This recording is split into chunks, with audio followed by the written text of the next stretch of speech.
انا سنی.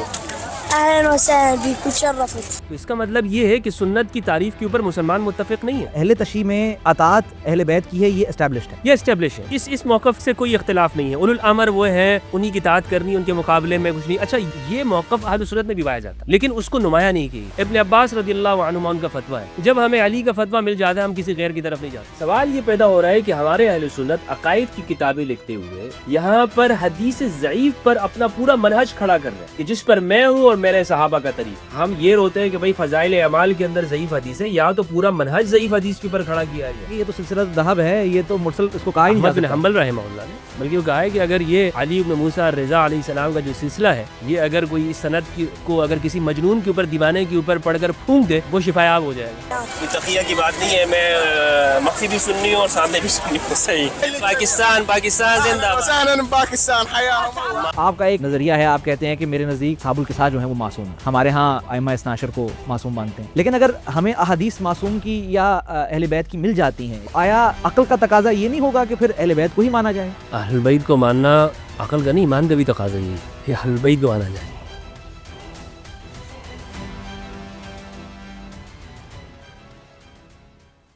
السلام علیکم. طفیلیہ علیہ السلام. دوستوں، میں ہوں فرقان حیدری اور آپ دیکھ رہے ہیں لکھیا 30. دوستوں، حجۃ الوداع کے موقع پر اپنے آخری خطبے میں رسالت مآب نے ایک طویل و عریض خطبہ دیا. اتنا طویل کہ ان کی پوری حیات میں اس سے زیادہ طویل خطبہ ان کا ملتا نہیں ہے. لیکن اس اتنے طویل خطبے میں جو ایک جملہ ہے جو آج تک روز روشن کی طرح واضح ہے اور مومنین کے دلوں میں گھر کر گیا ہے، وہ وہی ہے: انی تارک فیکم الثقلین کتاب اللہ و عطرتی اہل بیتی. میں تم میں دو گراں قدر چیزیں چھوڑے جا رہا ہوں، ایک اللہ کی کتاب اور دوسری میری عطرت یعنی اہل بیت. اب یہ حدیث ہمارے ہاں اہل تشیع کے ہاں تو متواتر ہے، ہمارا منہج اس پر کھڑا ہے. ہم اس پر صرف عمل نہیں کرتے، ہم اسے اپنے عقیدے کا حصہ بناتے ہیں. ہم اسے ما ینطق عن الہویٰ ان ہوا الا وحی یوحیٰ کی روح سے کلام خدا سمجھتے ہیں. لیکن کیا ہمارے اہل سنت بھائیوں کے ہاں اس طرح کا کوئی منہج موجود ہے؟ کیا انی تارک فیکم الثقلین کتاب اللہ و عطرتی اہل بیتی ان کے ہاں بھی متواتر ہے؟ اور اگر ان کے ہاں متواتر ہے تو پھر اہل سنت کو اس منہج پر آنے میں ان کو اتنی دقت کیوں محسوس ہو رہی ہے؟ اہل بیت کی اطاعت کرنی ہے، اگر یہ بات اہل سنت کی کتب میں بھی واضح ہے تو پھر اہل سنت اطاعت اہل بیت میں اتنے بڑھ چڑھ کر حصہ کیوں نہیں لے رہے؟ بالخصوص فقہ اہل بیت میں، اہل بیت کی فقہ میں، امام جعفر صادق کی فقہ میں، امام محمد باقر کی فقہ میں جو فقہی احکامات ہیں، اس میں ہمارے اہل سنت برادران کیوں امام جعفر صادق کی فقہ کو فالو نہیں کر رہے اور اپنے مختلف چار ائمہ بنا بیٹھے ہیں، جبکہ ان چار ائمہ میں سے بھی دو تو واضح طور پر امام صادق کے شاگرد ہیں؟ اور اس سے بھی ایک آگے سوال بنتا ہے کہ اگر فقہ بھی اہل بیت کی فالو کر لیتے ہیں تو پھر اہل بیت کے بتائے ہوئے عقائد کو کیوں فالو نہیں کر پا رہے؟ یہی آج کا موضوع ہے اور یہی کرکس آف دا میٹر ہے، بلکہ ہر موضوع کا موضوع یہی ہے. اسی لیے اس موضوع پر بات کرنے کے لیے میں نے دعوت دی ہے میرے بہت محترم، میرے بہت عزیز، میں ان کا بہت بڑا فین ہوں، جناب مفتی فضل ہمدرد صاحب. انجوائے کیجیے. السلام علیکم قبلہ، کیسے حوالے؟ وعلیکم السلام ورحمۃ اللہ وبرکاتہ. قبلہ، عموماً آپ جانتے ہیں پوڈ کاسٹ کا ایک جو پہلا پوڈ کاسٹ ہوتا ہے کسی بھی مہمان کے ساتھ، اس کا ایک اپنا ایک مزاج ہوتا ہے، وہ ابتدائیہ ہوتا ہے، اس میں کچھ روایتی سے سوال ہوتے ہیں. لیکن آپ کے اتنے پوڈ کاسٹ ہم نے سن لی ہیں کہ میں وہ روایتی سوال آپ کے متعلق، آپ کی اسٹڈیز کے متعلق، آپ کے مدرسے میں تعلیم کے متعلق وہ میں نہیں پوچھنا چاہتا. ایک آدھ صرف روایتی ماحول کو باندھنے کے لیے تمہیدیہ طور پر میں آپ سے پوچھتا ہوں.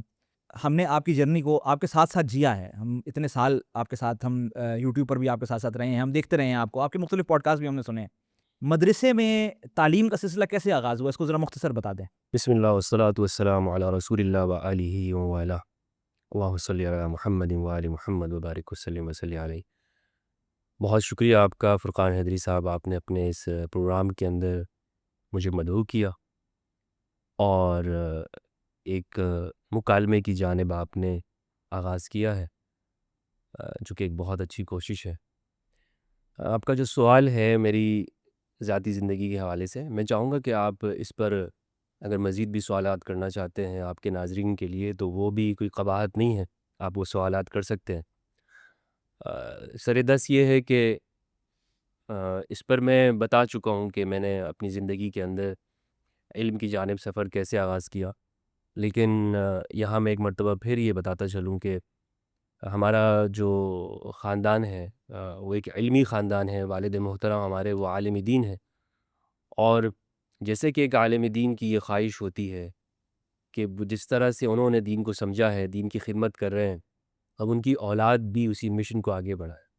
تو ہمارے والد محترم نے اسی نیت کے ساتھ ہمیں مدرسے میں داخل کیا، اور اگرچہ میرا خود اپنا جو ذہنی اور قلبی رجحان تھا وہ مدرسے کی تعلیم کے بجائے اسکول کی تعلیم کی طرف تھا، لیکن والد محترم کے بار بار اصرار اور بار بار بھیجنا، میرا جانا پھر واپس آ جاتا تھا، میں وہ بھیجتے تھے پھر آ جاتا تھا میں، تو لیکن قدرت کو یہی منظور تھا، تو والد محترم نے ہی اپنی اس جو ان کی نیت تھی اس کے مطابق مجھے مدرسے میں داخل کیا، اور اس طرح سے پھر دینی تعلیم کا اس کو سیکھنے کا آغاز ہوا۔ مفتی صاحب میں یہ سوال کرنے کی خاص وجہ ہے، میں اس کو سلسلہ وار یعنی تسلسل قائم کرنا چاہ رہا ہوں، جو آگے سوال میں نے آپ سے کرنے جی ہیں۔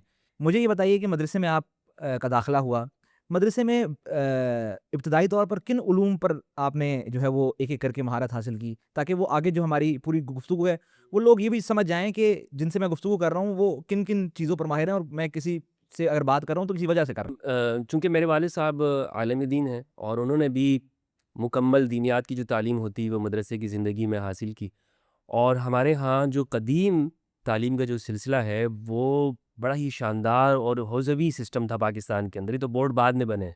اہل سنت کے اندر بھی بورڈ جو ہے وفاق المدارس، تنظیم المدارس، نظام المدارس جو ہیں، یہ بعد میں اس کو تشکیل دیا گیا تاکہ ان کی جو اسناد ہیں 10 سال تعلیم حاصل کرنے کے بجائے کے بعد اس کو باقاعدہ اس کو ایک ڈگری دی جائے۔ تو ہمارے والد صاحب وہ بتایا کرتے تھے ہمیں کہ وہ جب اکابر کے پاس اساتذہ کے پاس علم حاصل کرنے کے لیے جاتے تھے تو کس طرح سے مشقتوں کے ساتھ انہوں نے، ایک عالم اگر وہ حضروں میں ہے اور دوسرا عالم اگر اس وقت میں کسی مردان کے اندر ہے، تو وہ اتنا سفر کر کے اس کے لیے وہ جاتے اور علم حاصل کرتے تھے۔ تو ہمیں والد صاحب ہمیشہ علم سے محبت کرنا اور دینیات کے جو علوم ہے، خاص طور پر عربی زبان اور فقہ، اس پہ بچپن سے ہی وہ گھر میں بٹھا کے وہ جو چھوٹی چھوٹے رسالے ہوتے ہیں وہ تعلیم دیا کرتے تھے، اور مجھ پر وہ خاص طور پر یہ اس طرح کی نظر رکھتے تھے کہ یہ اس کا جو وقت ہے عربیت کے ساتھ زیادہ اس کا وقت لگا رہے، تو اس کے لیے مجھے قریب میں ہی محلے کی جو مسجد ہوتی تھی وہاں پر عربی سیکھنے کے لیے امام صاحب کے پاس بھیجا تھا انہوں نے کہ آپ وہاں پہ جائیں اور ان سے عربی زبان سیکھیں، اور دیگر اس طرح سے قرآن مجید کے ترجمہ آنا چاہیے۔ مجھے یہ اچھی طرح سے یاد ہے کہ 12 سال کی عمر میں جب یعنی ہمیں ترجمہ قرآن پڑھانا والد صاحب نے اس کا آغاز کیا تھا، اور جیسے جیسے ہم آگے بڑھتے گئے، بلوغت کی طرف گئے، تو قرآن مجید کا ترجمہ اردو زبان میں، پشتو زبان میں ہمیں سیکھ لیا تھا ہم نے۔ تو الحمدللہ عز و جل دینی علوم جو ہیں اس کا آغاز گھر سے ہی ہوا تھا، اور پھر مدارس کا جو ہمارا سسٹم ہے اس میں تو آپ کو پتہ ہے کہ جو میں نے وفاق المدارس میں بھی تعلیم حاصل کی ہے، دیوبند کا جو مدرسہ اور تنظیم المدارس سے میری فراغت ہوئی ہے جو بریلویوں کا ہے، تو دونوں کی ایک جامع شخصیت ہوں میں، تو یہ اس کا مجھے فائدہ بھی ہے کہ دونوں کے مجھے اچھائیاں، فضائل اور مصائب دونوں کے مجھے جو معلوم ہے وہ اچھی طرح سے میں جانتا ہوں کہ دونوں میں نے قدم رکھا ہے اور ان سے علم حاصل کیا الحمدللہ عز و جل۔ تو باقاعدہ مدارس کے اندر جو تعلیم دی جاتی ہے، شروع میں عربی گرامر پڑھائی جاتی ہے، علم النحو، نحو کے اندر بہت جو کتابیں ہیں، ہدایت النحو، نحو میر فارسی کے اندر ہے، شرح جامی ہے، پھر اس کے بعد آگے جا کر شرح ابن عقیل ہے، الفیت ابن مالک کی جو شرح ہے، اور اس کے بعد پھر آگے جو فقہ کی علوم ہے، صرف میں علم الصرف پڑھائی جاتی ہے۔ بنیادی طور پر صرف تو ہمارے ہاں پہلے درجے میں ہی، درجہ اولیٰ کے اندر ہی پڑھائی جاتی ہے۔ صرف بہت مختصر سا علم ہے، کچھ قوانین ہیں تجوید کے ہیں اور دیگر قوانین جو آپ نے جاننا ہے کہ عربی کس طرح سے آپ نے پڑھنی ہے۔ اس کے بعد پھر فقہ ہے، اصول فقہ ہے، تفسیر، اصول تفسیر، حدیث اور اصول حدیث، یہ علوم مدارس کے اندر پڑھائے جاتے ہیں۔ تقریباً 12 علوم ہیں، بلاغت اور علم المعانی وغیرہ، جو الحمدللہ اس کو درسن اساتذہ سے میں نے پڑھا ہے۔ اچھا یہ تو فقہ کی بات ہو گئی۔ ہمارے ہاں جو حوزوی سلسلہ ہے وہاں پر علم الکلام کا بھی ایک سلسلہ ہے، ابھی کچھ سال ہوئے، کچھ دہائیاں ہوئی ہیں کہ عرفان و فلسفہ بھی اس میں شامل ہوا ہے، تو یہ میرے لیے بھی ایک نئی بات ہے کہ آپ مجھے بتائیے جو اہل سنت کے مدارس ہیں وہاں پر علم الکلام کا الگ سے کوئی شعبہ ہے یا اس میں فلسفہ اور عرفان شامل ہوتا ہے بیچ میں؟ جی، فلسفہ اور عرفان کے حوالے سے تو نہیں ہے اس میں، لیکن جو علم الکلام ہے وہ پڑھایا جاتا ہے، اور علم الکلام میں شرح العقائد جو تفتزانی رحمہ اللہ کی ہے وہ موقوف علیہ میں پڑھاتے ہیں، یعنی جو آخری درجہ ہوتا ہے اس سے پہلے میں اس کو پڑھایا جاتا ہے، اور درمیان میں منطق کی کتابیں کچھ رسالے پڑھاتے ہیں، تیسیر المنطق ہے، درجہ ثانیہ میں پڑھاتے ہیں غالباً، یعنی اس وقت جب ہم نے پڑھا تھا درجہ ثانیہ میں پڑھا تھا، ابھی کا مجھے علم نہیں ہے کہ کوئی چینجنگز ہوئی ہوں۔ پھر قطبی ایک کتاب ہے وہ پڑھائی جاتی ہے منطق کے اندر، اور جس میں طلبہ کی بالکل رغبت نہیں ہوتی ہے اس کے درس اور پیریڈ میں، اور تھوڑی بہت تو ہمیں بھی ایک شروع میں کلاسز میں رغبت تھی، اگر پڑھانے والے ابھی اگر ہم اس کے مضامین دیکھتے ہیں تو سمجھ میں آتا ہے کہ ہاں اس عمر میں جا کے اس کو پڑھنا چاہیے، نہ کہ یہ کہ جس وقت میں وہ پڑھائی جا رہی ہوتی ہے طلبہ کو، کہ تحصیل حاصل ہو گیا اور استحالہ اور جو اصطلاحات وغیرہ اصطلاحات ہیں علم منطق کی. جی جی، تو یہ کچھ علوم پڑھاتے ہیں، باقی عرفان تو نہیں ہے وہاں پہ، کہ جو اہل سنت مدارس کا میں آپ کو بتاؤں کہ تصوف کو اگر آپ کہیں تو وہ انفرادی طور پر اگر کوئی پڑھنا چاہتا ہے تو اس پہ کوئی پابندی نہیں ہے، یا کسی سلسلے سے وابستہ ہونا چاہتے ہیں پیری مریدی ٹائپ کا جو، تو وہ اس پہ کوئی پابندی نہیں ہوتی. لیکن وہ مدارس میں کوئی اس کا سلسلہ نہیں ہے، نہیں، مدارس میں اس کا کوئی باقاعدہ سلسلہ نہیں ہے. باقاعدہ نہیں ہے. آپ نے ایک سلسلہ بتایا کہ آپ نے جو ہے وہ صرف و نحو پڑھنے کے بعد فقہ پڑھی ہے سلیبس کے مطابق جس طرح مدارس کے اندر سلیبس پڑھاتے کے ہیں. مطابق. جی جی. اب فقہ میں ظاہر ہے اصول حدیث، علم الحدیث بھی آتا ہے، علم درایت بھی آتا ہے، علم رجال بھی آتا ہے. ظاہر ہے آپ نے تمام جو آپ اہل سنت کی کتابیں ہیں سیاستہ، ان کے دروس ہوں گے، پڑھائی جاتی ہوں گی، یعنی کہ جو میں سمجھ پایا ہوں. آپ کو یہ کب احساس ہوا کہ انی تارکن فیکم الثقلین کتاب اللہ و عطرتی یہ اتنی امپورٹنٹ حدیث ہے؟ اب فرقان بھائی ایک پوری کہانی ہے یہ، لیکن میں آپ کے اور ناظرین کے لیے میں اس کو مختصر بھی کرنا چاہوں گا، اور بہت دلچسپ یہ کہانی ہے. جب میں دیوبند سے بریلوی میں شفٹ ہوا تو میرا ایک اس کے ساتھ صرف مدرسہ نہیں شفٹ ہوا تھا، پوری ایک فکر شفٹ ہوئی تھی. اور وہ فکر کیا ہے، یہ بھی ایک پوری ایک لمبی سٹوری ہے. تو بجائے اس کے کہ میں بہت زیادہ دقت میں اور گہرائی میں جاؤں، لیکن اس سے نقصان بھی یہ ہوتا ہے فرقان بھی، اگر پوری بات نہ بھی جائے نا تو پھر لوگ سمجھ نہیں پاتے ہیں اور کچھ اپنی طرف سے مطلب اخذ کر لیتے ہو. لیکن بہرحال اب وقت کا بھی ہم نے خیال رکھنا ہے. تو جب فکر کا ایک شفٹ یہ مرحلہ ہوا ہے تو وہیں سے سوالات پیدا ہونا شروع ہو گئے کہ ان میں اختلافات کیا ہیں، کیونکہ عمومی طور پر اگر ایک فرقے میں انسان زندگی گزار لیتا ہے تو اسے اختلافات کا پتہ نہیں ہوتا، اور مسلمانوں کی مجموعی جو صورتحال ہے اس پر ہم دوسروں کے دماغ سے یا دوسروں کے جو اقوال ہیں اسی سے استفادہ کرتے رہتے ہیں کہ اس کا یہ حل ہے یا یہ امراض ہے. خود جب آپ ان امراض میں جا کر اس کا مشاہدہ کرتے ہیں تو آپ کے سامنے اس کی وجوہات کھل کر ایسے آ جاتی ہے کہ اس کی کیا وجہ ہے. مثال کے طور پر دیوبندی اور بریلوی اختلاف اگر ایک آدمی سمجھتا ہے تو اس کو یہ بات معلوم ہوتی ہے کہ بھائی آخر مسلمانوں کے اندر یہ تفرقہ ہے کیوں. بالکل صحیح. یہ اور یہ کتابیں ایک ہی ہیں، دیوبند اور بریلوی دونوں کی یعنی صحاح ستہ پر اتفاق ہے، فقہ ایک ہے، مسائل 99 نہیں 100% وہ ایک ہی ہیں، کوئی اختلاف نہیں. تقلید میں بھی اختلاف نہیں فقہ ہے، کے ائمہ وہی ہیں، ائمہ وہی ہیں، سارے مسائل وہی ہیں، حتیٰ کہ تصوف کے اوپر بھی کوئی اختلاف نہیں ہے. تو پھر آخر کیا وجہ ہے کہ دیوبندی ان بریلوی حضرات کو بدعتی اور مشرک، یا یہ لوگ کہتے ہیں کہ یہ سنت کے پر نہیں ہے، سنت رسول پر نہیں ہے، اور بریلوی حضرات کا یہ فتویٰ ہے کہ یہ لوگ تو بالکل ان کے کفر میں بھی جو شک کرتا ہے جیسے اعلیٰ حضرت رحمہ اللہ کہے کہ وہ بھی کافر ہو جاتا ہے. تو یہ ایکسٹریمزم کیوں ہے؟ تو پھر یہ چونکہ میری ایک شفٹنگ ہوئی تھی تو پھر میرے ذہن میں یہ سوالات پیدا ہوئے. جب میں نے ان کو پڑھنا شروع کیا تو پھر اور چیزیں کھلتی گئی کہ اگر یہ آپس میں اس طرح ہے تو اس کا مطلب یہ ہے کہ سنت کی تعریف کے اوپر مسلمان متفق نہیں ہے. کیا بات ہے. کہ یہ جب کہتے ہیں باوجود اس کے کہ اپنے آپ کو دونوں اہل السنت والجماعہ کہتے ہیں، لیکن یہ کہتے ہیں کہ یہ سنت پر نہیں ہے اور یہ کہہ رہے ہیں کہ یہ سنت پر نہیں ہے، تو اس کا مطلب یہ ہے کہ سنت کی کوئی ایسی تعریف ہے کہ جو ہمیں معلوم ہونی چاہیے. کیا تو یہ سوال نے مجھے بالآخر غدیر خم لے گا. کیا بات ہے. تو میرے سامنے حدیث جب یہ آئی کہ میں تم میں دو گراں قدر چیزیں چھوڑ کے جا رہا ہوں، ایک اللہ کی کتاب اور دوسری سنت رسول، اور یہ حدیث ہمارے ہاں ہر جمعہ کے خطبے میں اس کو بیان ہوتا ہے. تو اگر یہ اس کا مطلب کہ قرآن اور سنت، تو اب یہ پھر مسلمان آپس میں اس سنت کی تعریف کے اوپر متفق کیسے نہیں ہے؟ یہ کہہ رہے ہیں کہ یہ سنت پر نہیں، یہ کہہ رہے ہیں کہ یہ سنت پر نہیں ہے. مطلب یہ کہ سنت کا مفہوم فرقہ وارانہ طور پر ہے ہاں بالکل صحیح. کہ جو جس چیز کو یہ سنت سمجھ رہے ہیں یہ ان کے اکابر کی تعریف کے اوپر ہے. رسول اللہ کی دی ہوئی سنت کے مطابق نہیں ہے یہ تعریف یا یہ فرقہ جو بنا ہوا ہے. تو پھر رسول اللہ کی سنت کیا ہے؟ تو رسول اللہ کی سنت وہ ہے کہ جو غدیر خم میں رسول اللہ نے فرمایا کہ میں تم میں 2 گراں قدر چیزیں چھوڑ کے جا رہا ہوں، ایک اللہ کی کتاب ہے اور دوسرے میری عطرت اہل البیت ہے. تو عطرت اہل البیت کو چھوڑنے کا نتیجہ یہ نکلا کہ پھر یہ جو روایت ہے حدیث ثقلین یہ متواتر درجے کی ہے. ہمارے علماء اہل سنت نے کہا ہے کہ یہ اس کو نقل کرنے والے 200 اصحاب کرام ہیں، اور آگے پھر تمام درجات کے اندر پھر تمام سلسلوں کے اندر یہ بہت زیادہ کثیر تعداد میں اس کو صحابہ نے اور تابعین نے اور تبع تابعین نے اس کو نقل کیا ہے.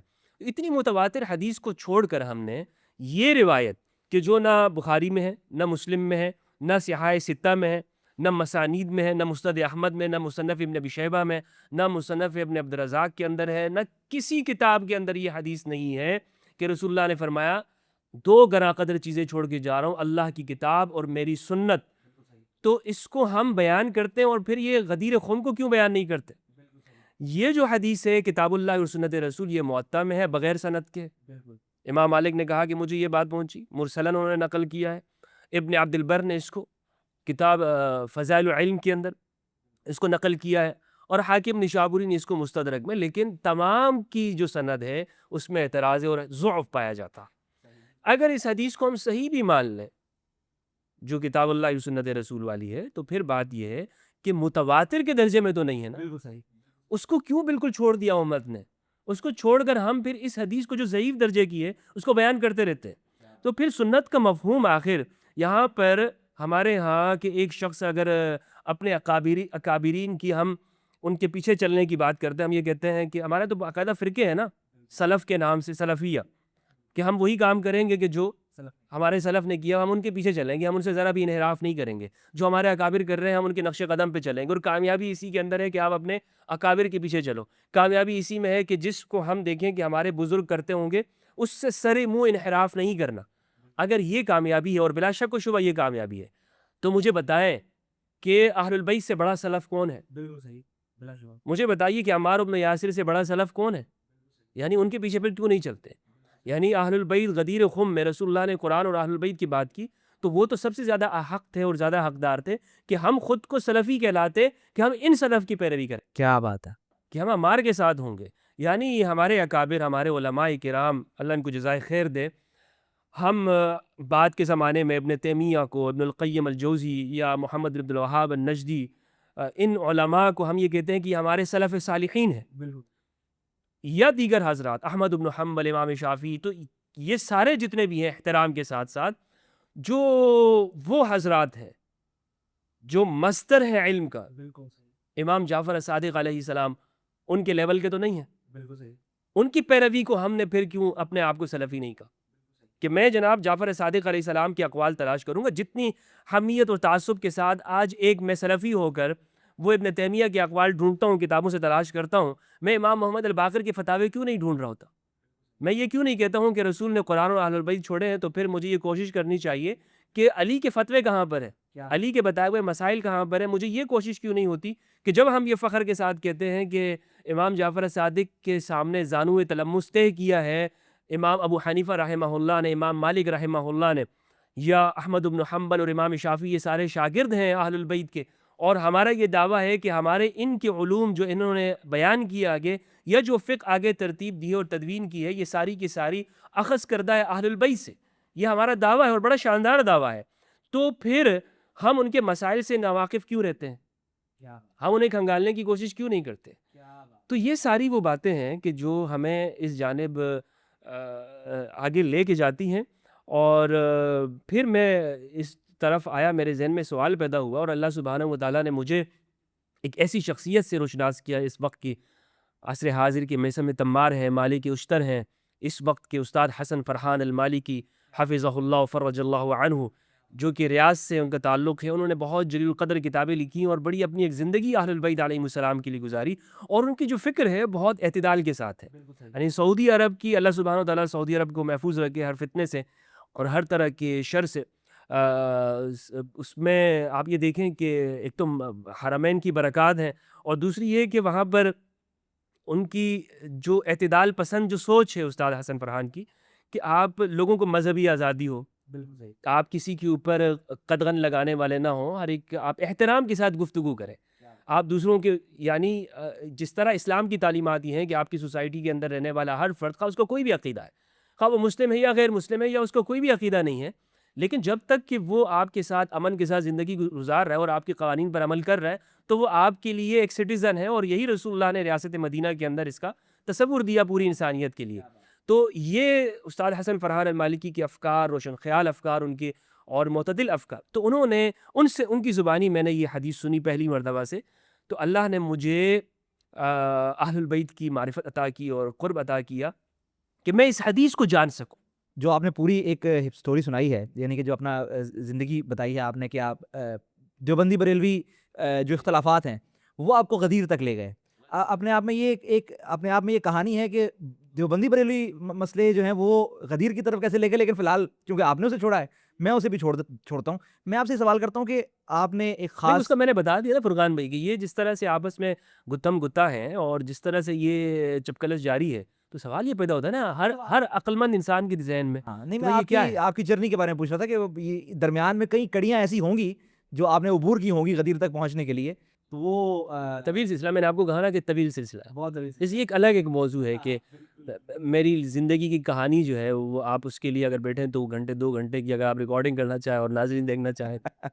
میں یہ پوچھنا چاہتا ہوں کہ اتنی تحقیق کے بعد، اتنی جستجو کے بعد آپ آ گئے بالآخر حدیث ثقلین پر. حسن بن فرحان المالکی کی کتاب ہے اور میں نے بھی اسے دیکھا ہے، اور بہت روشن خیال شخص ہے، بالخصوص جو فقہ العال پر ان کا کام ہے وہ بھی اپنے آپ میں بہت بڑا کمال کا کام ہے. جب حدیث ثقلین پر آپ پہنچے تو اب آپ نے خود کہا ہے کہ لوگ جو ہیں وہ بالخصوص اہل سنت طبقہ جو ہے، جتنے مسالک ہیں اہل سنت میں، وہ تمام اس کو ایک قسم کا اگنور کر دیتے ہیں اس حدیث کو. میں آپ سے پوچھنا چاہتا ہوں، ظاہر ہے آپ کے دل میں بھی یہ بات آئی ہوگی کہ کیوں کرتے ہیں اگنور، وجہ کیا ہے؟ یعنی کہ اگر اتنی متواتر حدیث ہے تو پھر یہ وجہ کیا ہے، ریزن کیا ہے کہ پھر اس حدیث پر اتنا کام نہیں ہوا، اس پر اتنی دقت نہیں ہوئی اہل سنت کی جانب؟ بعد کے زمانوں کی فرقہ وارانہ بحثوں اور سیاسی مخاصمتوں کی وجہ سے غدیر کو نہیں سمجھ پاتے. اور اب اس اجمال کی تفصیل یہ ہے کہ ہمارے ہاں آپ ویب سائٹس کے اوپر جا کے دیکھ لیجئے گا، 3786 سنن ترمذی کی ایک روایت ہے، الجامع الترمذی کی، جابر بن عبداللہ الانصاری رضی اللہ عنہ سے روایت ہے. وہ فرماتے ہیں کہ میں نے عرفہ کے میدان میں رسول اللہ صلی اللہ علیہ وآلہ وسلم کو دیکھا کہ آپ نے اپنی اونٹنی قصوہ کے اوپر بیٹھ کر آپ نے خطبہ ارشاد فرمایا، اور آپ نے فرمایا کہ اے میرے صحابہ، میں تم میں 2 گراں قدر چیزیں چھوڑ کے جا رہا ہوں، جب تک تم انہیں مضبوطی کے ساتھ تھام کے رکھو گے تم کبھی گمراہ نہیں ہوگے. ایک اللہ کی کتاب اور دوسری میری اولاد اہل البیت.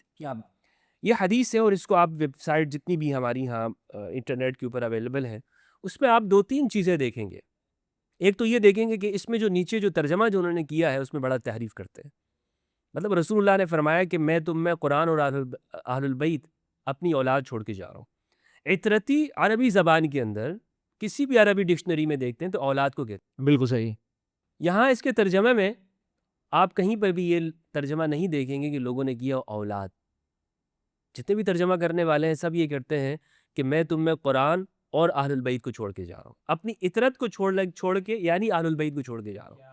عطرت کا ترجمہ عطرت ہی کر دیتے ہیں، ہاں کیا یا اولاد کا لفظ نہیں لکھ پا رہے ہوتے، ان کے قلم کے اندر یہ نہیں پیدا ہو رہا ہوتا یہ طاقت کہ ہم یہ اولاد لفظ لکھ دیں. اردو میں اولاد کہتے ہیں، کیا بات ہے، بہت بڑی بات عربی کا کی آپ لفظ نے. ہے. بہت بہت دقیق اور نقطہ ہے.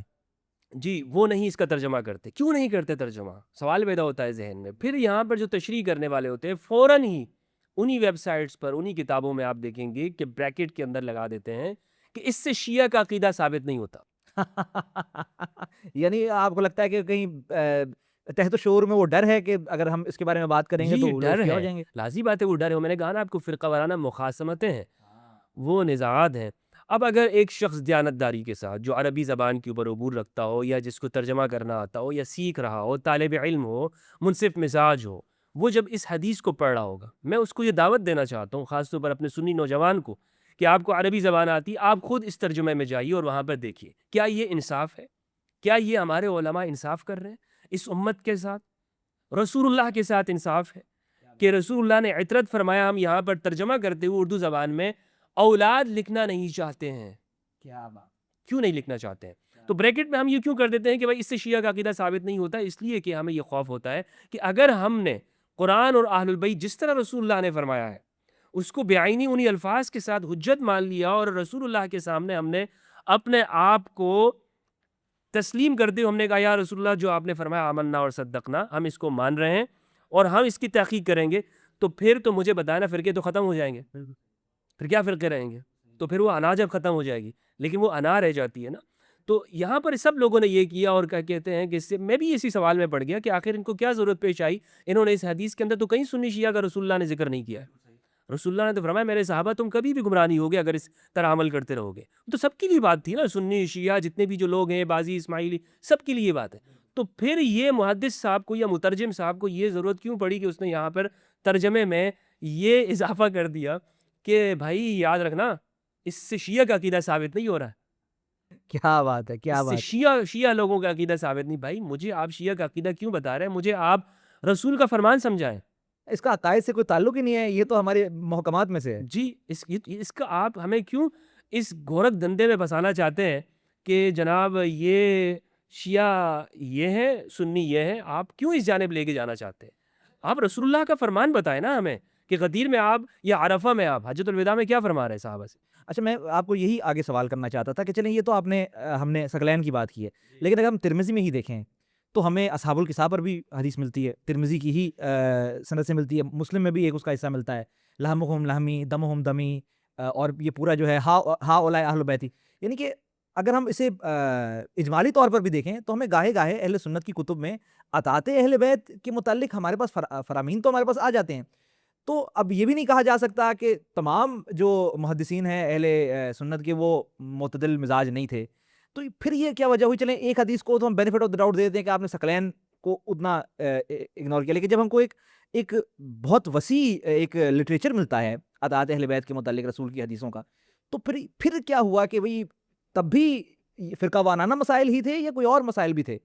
دیکھیں دو موضوعات ہیں اس میں، ایک ہے علم الحدیث کی تدوین، اس کے سلسلے کا آغاز کس زمانے میں، کن وجوہات کی بنا کے اوپر، کن سیاسی عوامل اور اس وقت کی کیا جغرافیائی معاشی اور ضروریات تھیں کہ جس بنا پر علم الحدیث کی تدوین کا آغاز ہوا، بالکل صحیح۔ ریاستی سرپرستی میں۔ ایک موضوع یہ ہے، ایک یہ ہے کہ علم الحدیث بیان کرنے والے قرن اول کے اندر کون کون لوگ ہیں کہ جو حدیث کا علم بیان کر رہے ہیں اور اس حدیث کے لیے وہ منبع اور ماخذ سمجھے جاتے ہیں، اور وہ بغیر کسی تعطل کے، بغیر کسی ریاست کے پابندی یا قوانین کے وہ اس حدیثوں کو بیان کرتے جا رہے ہیں۔ جی، اور یہ ایک بہت بڑی تعداد ہے افراد، بڑی تعداد تھی، باوجود منع کرنے کے، باوجود پابندی لگائے جانے کے وہ رک نہیں رہے تھے، وہ باز نہیں آ رہے تھے اور وہ بیان کرتے تھے۔ ایک ہے علم الحدیث کا بیان، چونکہ فقہ وہ حدیث سے اخذ کی جائے گی، قرآن و سنت سے لی جائے گی، تو فقہ کی تدوین کیسے ہوئی اور کب ہوئی، کس زمانے میں ہوئی اور اس کی ضروریات کیا تھی، یہ ایک دوسرا موضوع ہے۔ ان دونوں جگہوں کے اوپر آپ یہ دیکھیں گے تو اہل البیت علیہ السلام آپ کو بغیر کسی تعطل کے رسول اللہ صلی اللہ علیہ وآلہ وسلم کی نیابت میں، اور جس طرح رسول اللہ نے فرمایا غدیر میں تمہیں قرآن اور اہل البیت چھوڑ کے جا رہا ہوں، آپ اہل البیت آگے امام علی علیہ السلام اور پھر آپ کی جو اولاد ہیں الامام الحسن علیہ السلام، امام حسین، امام علی بن حسین، امام محمد الباقر، امام جعفر الصادق علیہ السلام، یہاں تک باقاعدہ علم الحدیث ایک تسلسل کے ساتھ بیان ہو رہی ہے۔ بالکل صحیح۔ بلکہ امام جعفر الصادق علیہ السلام رضی اللہ عنہ وہ شخصیت ہیں کہ جنہوں نے باقاعدہ ایک اسکول آف تھاٹ اس کو خود اپنی نگرانی کے اندر تشکیل دیا۔ ہمارے ابن القیم رحمہ اللہ نے اور ابن خلدون تک نے اس بات کی تصریح کی ہے کہ امام جعفر الصادق مؤسس المذہب الامامیہ ہے۔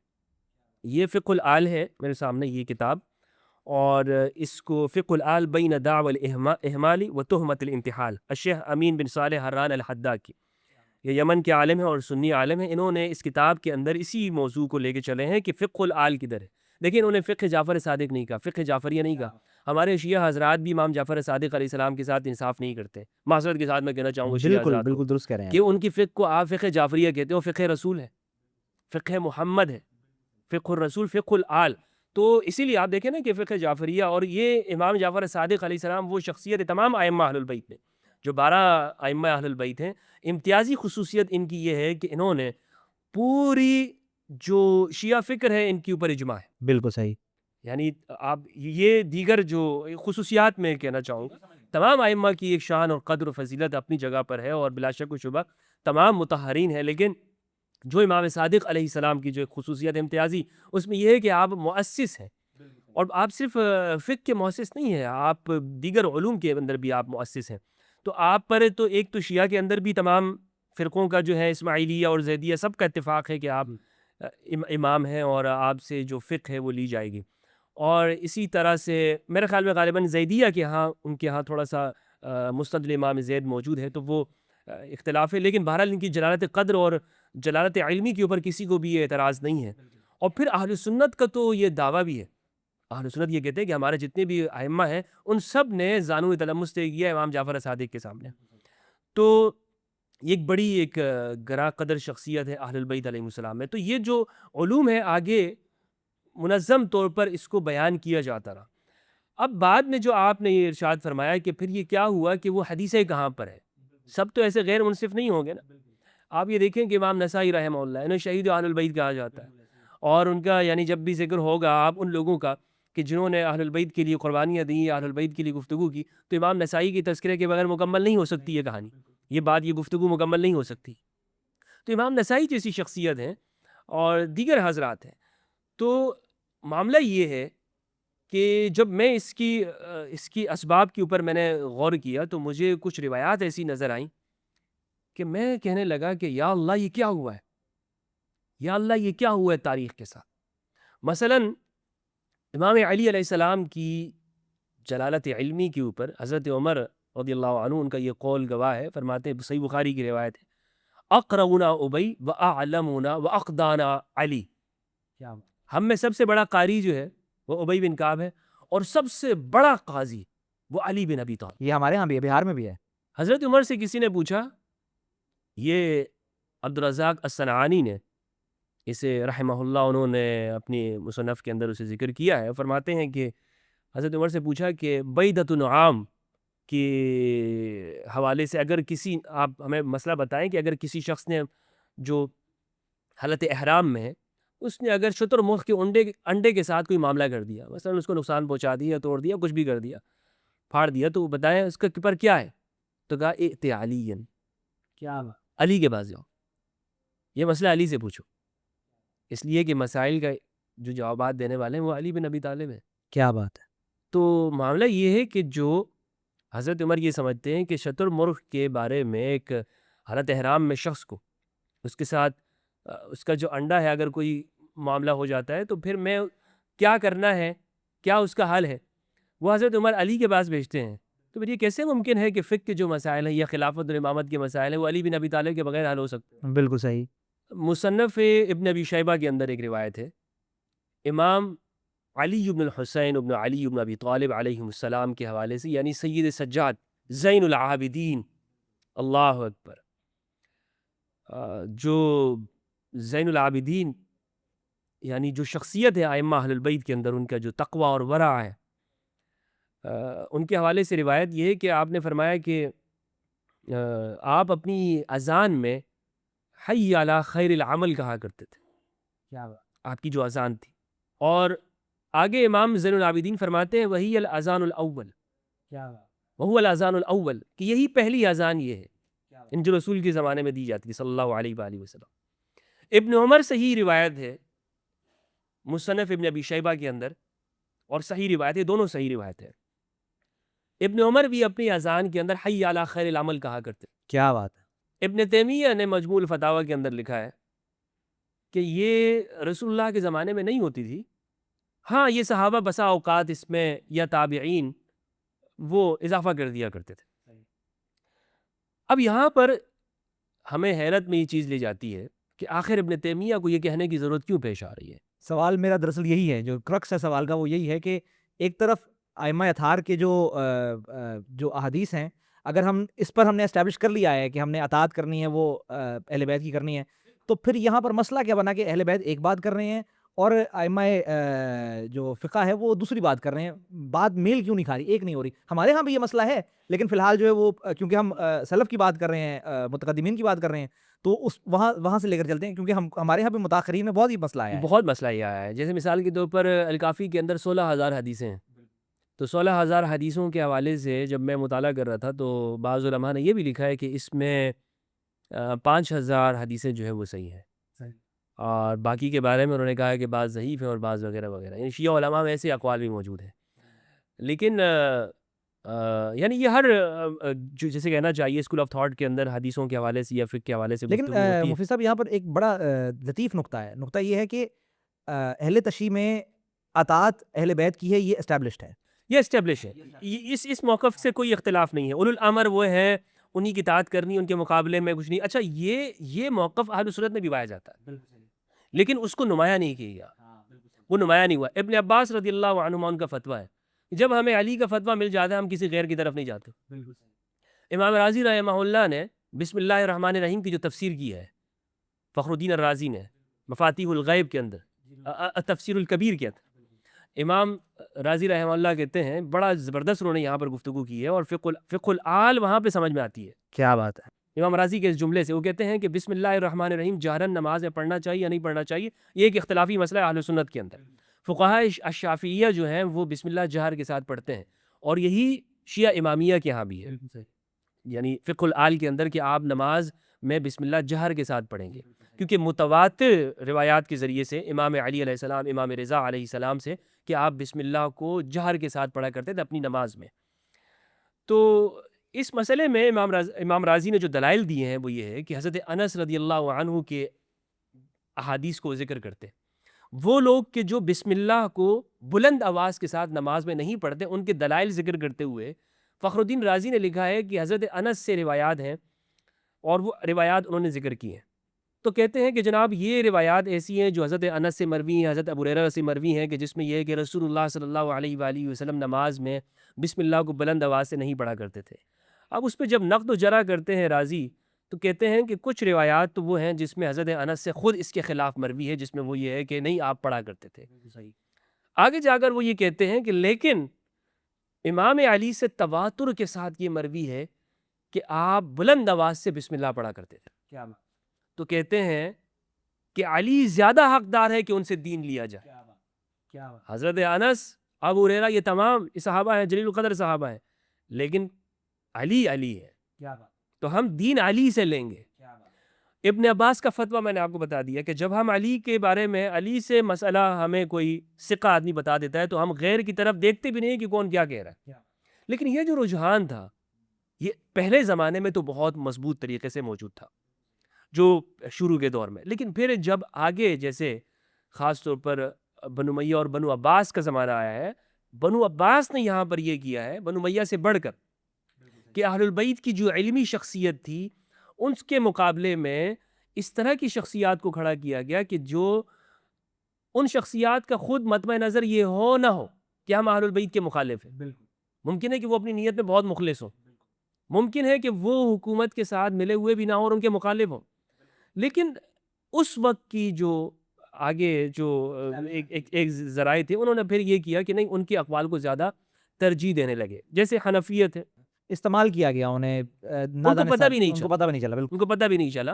اور اس سلسلے میں ابو جعفر المنصور دوانیقی کا ابو حنیفہ رحمہ اللہ کو بلا کر ان سے کہنا کہ یہ آج کل جعفر صادق کا بہت شور مچ رہا ہے اور ہر طرف ان کے فتوے مشہور ہو رہے ہیں، تم کچھ ایسا کرو کہ ان کو لاجواب کر سکو.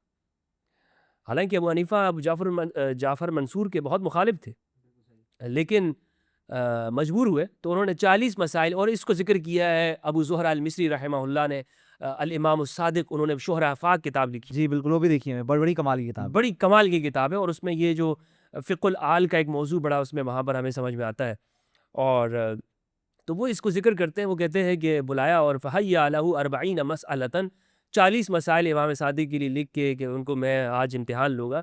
اور حیرہ کے مقام پر جب امام صادق علیہ السلام آئے تو امام صادق ابو جعفر منصور کے دائیں طرف بیٹھے ہوئے تھے، تشریف فرما تھے. تو امام حنیفہ جب آئے اور 40 مسائل رکھے تو امام صادق نے وہاں پر کہا کہ اہل عراق یہ کہتے ہیں ہر سوال کے جواب میں، اہل مکہ یہ کہتے ہیں، اہل حجاز یہ کہتے ہیں، اہل مدینہ یہ کہتے ہیں، اور ہم یہ کہتے ہیں، کیا بات. اور ہم یہ کہتے ہیں. تو ابو حنیفہ کہتے ہیں خدا کی قسم اعلم الناس اعلمهم باختلافهم، لوگوں میں سب سے بڑا عالم وہ ہے کہ جسے لوگوں کے اختلاف کا علم ہوتا ہے. یہ مناظر حسن گیلانی نے اس واقعے کو ابو حنیفہ کی سیاسی زندگی میں ذکر کرنے کے بعد لکھا ہے کہ ابو حنیفہ سے یہ گوارا نہیں ہو سکتا ہے کہ وہ امام صادق کو کم دکھانا چاہتے ہوں گے، بلکہ انہوں نے ابو جعفر منصور کی ذلت دکھانی تھی. انہیں تو پتہ تھا ابو حنیفہ کو کہ امام جعفر صادق کوئی طاقت ایسی نہیں ہے، کوئی ہے ہی نہیں امام جعفر صادق کے سامنے کھڑا ہونے والا. یعنی وہ اس کے سامنے منصور دبانگی کے سامنے بھی ایک قسم کا تقیہ کر رہے تھے. وہ مسائل تیار کیے، پتہ تھا کہ امام صادق تو جواب دے دیں گے، اس کی ذلت ہو جائے گی ابو جعفر منصور کی. تو اور اس کو واقعی ایسا ہو گیا، اور ابو جعفر منصور جو ہے وہ پھر لاجواب ہو گیا. اور اس کے بعد بھی بہت سارے واقعات ایسے آئے. لیکن میں گفتگو کو مختصر کرتا چلوں فرقان بھائی کہ افسوس کے ساتھ ہم نے اہل البیت علیہ السلام کی امت یہ مقروض ہے، اور مسائل ہمیں یہ نظر آتے ہیں کہ ہماری اہل سنت کتابوں کے اندر متفرق ہے. 1000 مسائل انہوں نے جمع کیے ہیں کہ جو ایسے ہیں. انہوں نے بہت اچھا کام یہ کیا ہے کہ جو یعنی سنی کتابوں کے اندر جو اہل البیت سے احادیث مروی ہیں اور ان سے جو فقہی احکام ماخوذ ہو سکتے ہیں وہ انہوں نے وہاں پہ ذکر کیے ہیں. اور جو شیعہ کتابوں کے اندر ہے، مثال کے طور پر اس شیعہ کتاب میں لفظ نہیں کہنا چاہیے لیکن عام لوگ چونکہ اس طرح سمجھتے ہیں، مثال کے طور پر الکافی، الاصول من الکافی، یا فروع من الکافی، یا روضہ من الکافی، یا الاستفسار، یا من لا عزیز الفقی، یا دیگر کتابیں جو ہیں لوگ کہتے ہی ہیں کہ یہ شیعہ کتاب ہے، حالانکہ علم کا کوئی مذہب نہیں ہے. علم یہ میرا سوال تھا، بلکہ آپ نے کلیئر کر دیا پہلے ہی کہ یہ اصل میں جو علمی روش ہے، علمی رویہ ہے، اس میں اس کا یہی ہے کہ یہ اس کو فرقوں کی کتابیں تسلیم نہ کیا جائے، اسے علم کو علم رکھا جائے. علم کو علم رکھا جائے. اور یہ ہمارے علماء نے اس طرح کیا ہے، ہمارے علماء نے اس پہ کام کیا ہے. اور اب جیسے کہ الفقہ علی مذاہب الاربعہ لکھی ہوئی ہے، اس کے طرز پر لبنان کے ایک عالم ہیں، انہوں نے الفقہ علی مذاہب الاربعہ و فقہ اہل البیت، اس پر ایک الگ سے کام بھی ہو رہا ہے اور کیا بھی ہے اس کے اوپر. مفتی صاحب یہاں پر تو ایک عجیب قسم کا پھر ایک سوال پیدا ہوتا ہے کہ اگر تمام لوگ، جیسے آپ نے پہلے کہا کہ تمام لوگ اگر متفق ہو جاتے ہیں اس پر، چلو متاخرین اب اعتدال پسند علماء آ گئے ہیں متاخرین میں، یہ اس چیز پر رجحان بھی لوگوں کا ہو رہا ہے، لوگ جو ہیں اس کو دیکھ بھی رہے ہیں کہ فقہ جو ہے وہ ہم نے اہل بیت سے لینی ہے، کہ اہل سنت کی کتابوں میں فقہ اہل بیت سے کتنی جو ہے وہ نقل کی گئی ہے. اہل تشیع کا تو خیر منہج ہی یہی ہے، لیکن میں یہ نہیں جانتا. مجھے یہ بتائیے کہ اگر ہم یہ کہا یہاں پر یہ اسٹیبلش کر لیتے ہیں اہل سنت کے فقہ جو ہے وہ لینی چاہیے ہمیں اہل بیت سے، اس کی دلیل کیا ہے، کیوں لینی چاہیے ہمیں؟ قرآن مجید میں سورۃ الرعد کے اندر اللہ سبحانہ وتعالیٰ نے ارشاد فرمایا ہے، سورۃ الرعد 13 کی 19 میں، افمن یعلم انما انزل الیک من ربک بالحق کمن هو اعمی انما یتذکر اولو الالباب. کہ آپ جانتے ہی ہیں کہ ایک شخص وہ ہے کہ جو اس بات کو جانتا ہے، فمن یعلم، وہ شخص جانتا ہے کہ جو آپ کی جانب نازل کیا گیا ہے یہ آپ کے رب کی جانب سے حق ہے. کیا یہ شخص اس کے برابر ہے کہ جو اندھا ہے؟ کیا بات.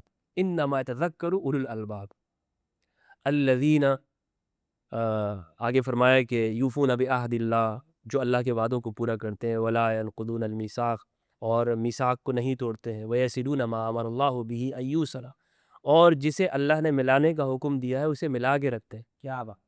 بعض حضرات یہاں بھی ترجمہ کرتے ہیں کہ صلہ رحمی کرتے ہیں، صلہ رحمی، حالانکہ یہاں کوئی صلہ رحمی کا لفظ نہیں ہے. بالکل صحیح. قرآن رسول اللہ نے فرمایا قرآن اور اہل البیت کو ملا کے رکھو، کیا بات. اس میں توڑ نہیں پیدا کرنی ہے. قرآن کہتا ہے کہ جو لوگ جوڑ کے رکھتے ہیں. تو قرآن مجید کی سورۃ الرعد میں یہاں پر جنتی فرقے کا ذکر ہے. اصل میں جنتی فرقہ کون ہے؟ قرآن سے اگر ہم سمجھیں تو سورۃ الرعد میں اس کی نشانیاں بیان کی گئی ہیں کہ وہ یہ کرتے ہیں، وعدہ پورا کرتے ہیں، وعدے توڑتے نہیں ہیں، سچ بولتے ہیں، طہارت والے ہیں، وہ لوگ قرآن اور اہل البیت کو یعنی صلہ آپس میں جوڑ کے رکھتے ہیں جن کو اللہ نے جوڑنے کا حکم دیا ہے. تو اسی جگہ پر اس آیت میں فرمایا کہ یہ دونوں آپس میں برابر نہیں ہیں، کہ جو ایک رسول کے زمانے میں بھی ایک شخص وہ ہے کہ جو یہ جانتا ہے کہ یہ جو نازل ہو رہا ہے رسول پر یہ اللہ کی جانب سے، وہ اندھے کے برابر نہیں ہے. کیا بات. تم اسے کیوں برابر کر رہے ہو؟ کیا بات. تو ایک شخص وہ ہے جو رسول کے گھر کا ہے. مثال کے طور پر ہمارے علماء اہل سنت یہ کہتے ہیں کہ ہمیں یہ حدیث صحیح ہے کیونکہ یہ ثقہ نے ثقہ سے روایت کی، اور اس میں ہمارے راوی ثقہ، اور اس کے لیے پوری علم الجرح و تعدیل ہمارے یہاں تشکیل دی گئی ہے اور ایک ڈیٹا جمع کیا گیا ہے کہ یہ راوی ثقہ ہے کیونکہ یہ بڑے اپنے زمانے کے اندر فقیہ تھا، محدث تھا، یہ ہمارے ہاں جو ہے حدیث ثقہ ہے۔ دوسری جانب جو اہل البیت جب حدیث بیان کر رہے ہو، مثال کے طور پر امام صادق علیہ السلام جب یہ فرماتے ہیں کہ قال رسول اللہ صلی اللہ علیہ وآلہ وسلم، رسول اللہ نے یہ ارشاد فرمایا، تو اب ہمارے ہاں ذہبی نے لکھا ہے کہ یہ ویروی عن آبائی مرسلاً، کہ یہ مرسل طور پر روایت کرتے ہیں رسول اللہ سے۔ یہ مرسل نہیں ہوا، یہ جو ہم نے اصطلاحات بیان کر دی ہیں، یعنی ان اصطلاحات کے ذریعے بھی ہم نے، اب اس کو تھوڑا سا میں واضح کرنا چاہتا ہوں تو تاکہ یہ اصطلاحات سے بھی بچیں اور جو عام قاری ہے وہ بھی اس گفتگو کو اس تک پہنچ سکے اور میرے سلسلہ فکر کے اندر میرا ساتھ دے سکے۔ نہیں، بہت امپورٹنٹ نقطہ ہے جو آپ بتانا چاہ رہے ہیں۔ جی، ہمارے ہاں ایک مراسیل الصحابہ کے عنوان سے ہمارے اہل سنت میں ایک پورا چیپٹر ہے مراسیل الصحابہ، یعنی مثال کے طور پر ایک صحابی وہ ہے کہ جو 7 ہجری کے اندر اس نے اسلام قبول کیا ہے، اور 7 ہجری سے پہلے وہ رسول کی زندگی میں نہیں تھا، رسول کی زندگی پر وہ گواہ نہیں ہے، اسے نہیں پتا کہ یہ آیت جب نازل ہوئی اس وقت کے کیا حالات تھے، کیا صورتحال تھی، کس کے بارے میں رسول اللہ نے یہ ارشاد فرمایا، یا یہ آیت جو ہے وہ کون شخص تھا کہ جس کے شان نزول کیا ہے۔ 7 ہجری میں اس نے اسلام قبول کیا۔ اب یہ شخص رسول اللہ کی مکی زندگی کے بارے میں ایک روایت نقل کر رہا ہوں، بالکل صحیح۔ اور اس کے بارے میں یہ کہہ رہا ہوں کہ جب رسول اللہ پر پہلی وحی نازل ہوئی تو اس وقت کے کیا حالات تھے، مکہ میں رسول زندگی کیسے گزارتے تھے، یا جناب ابو طالب نے کلمہ پڑھا تھا نہیں پڑھا تھا، ایمان لایا تھا نہیں لائے تھے۔ اس زمانے میں تو یہ شخص نہیں ہے۔ ہمارے اہل سنت یہ کہتے ہیں چونکہ یہ صحابی نقل کر رہا ہے، اور الصحابۃ کلہم عدول، کلہم عدول، صحابہ سارے کے سارے جو ہیں وہ عدول ہیں، یعنی کہ وہ منصف ہیں اور وہ کس بیانی نہیں کر سکتے، تو اس لیے ہم اس میں تحقیق نہیں کریں گے کہ انہوں نے آگے کس سے یہ بات لی ہے، کیونکہ عقلی طور پر بھی یہ صحابی اس وقت موجود نہیں ہے۔ تو ایک سوال یہ پیدا ہوتا ہے کہ آخر یہ کہاں سے نقل کر رہے ہیں، بالکل درمیان والا سلسلہ یہاں پر موجود نہیں ہے۔ ہمارے یہاں اہل سنت نے آنکھیں بند کر کے قبول کر لیا کہ یہ بات یہاں پر ٹھیک ہوگی، اور جو بھی یہاں پر یہ بیان کر رہے ہیں رسول اللہ کی مکی زندگی کے ابتدائی دور کے جو واقعات بیان ہو رہے ہیں، ہم اس میں چوں چرا نہیں کریں گے، ہم اس کو قبول کریں گے۔ مراسیل الصحابہ کو ہم نے قبول کر لیا، کیا بات، صحیح۔ لیکن مراسیل اہل البیت ہم نے نام دے دیا، اور ہم وہاں پہ یہ شک میں پڑ جاتے ہیں کہ اگر امام صادق علیہ السلام یہ کہہ رہے ہیں کہ مجھے میرے والد نے نقل کیا، ان سے میں نقل کر رہا ہوں، اور انہیں ان کے والد نے، اور ان کے والد، اور وہ رسول اللہ سے یہ نقل فرماتے ہیں، تو ہم یہاں پہ اسے یہاں پر مرسلن کیوں کہہ کر خاموش ہو جاتے ہیں؟ بلکہ آپ نے تو کہیں پر کہا ہے کہ یہ تو سلسلہ ذہب ہے، یہ تو مرسل اس کو کہا ہی نہیں جا احمد بن سکتا۔ حنبل رحمہ اللہ نے بلکہ وہ کہا ہے کہ اگر یہ علی بن موسیٰ رضا علیہ السلام کا جو سلسلہ ہے، یہ اگر کوئی اس سند کو اگر کسی مجنون کے اوپر، دیوانے کے اوپر پڑھ کر پھونک دے، وہ شفایاب ہو جائے گا۔ احمد بن حنبل رحمہ اللہ کا یہ قول ہے۔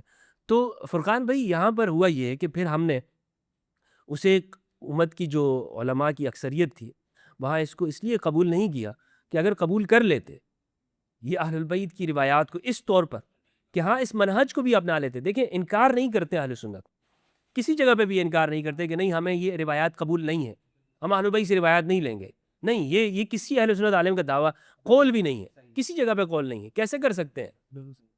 وہ رسول اللہ صلی اللہ علیہ وآلہ وسلم کے علوم کو نقل کرنے والے ہیں۔ لیکن ہوا کیا کہ جب ایسا سخت زمانہ آیا کہ حسن بصری یہ کہتے ہیں کہ جب میں یہ کہہ رہا ہوں نا کہ رسول اللہ نے فرمایا، تو جب ہمیں یہ کہنا ہوتا ہے کہ علی کے اقوال کو نقل کرنا ہوتا ہے، علی کے علوم کو آگے بیان کرنا ہوتا ہے، تو ہم علی کا نام تو لے نہیں سکتے ہیں، تو ہم یہ کہتے ہیں کہ رسول اللہ نے فرمایا۔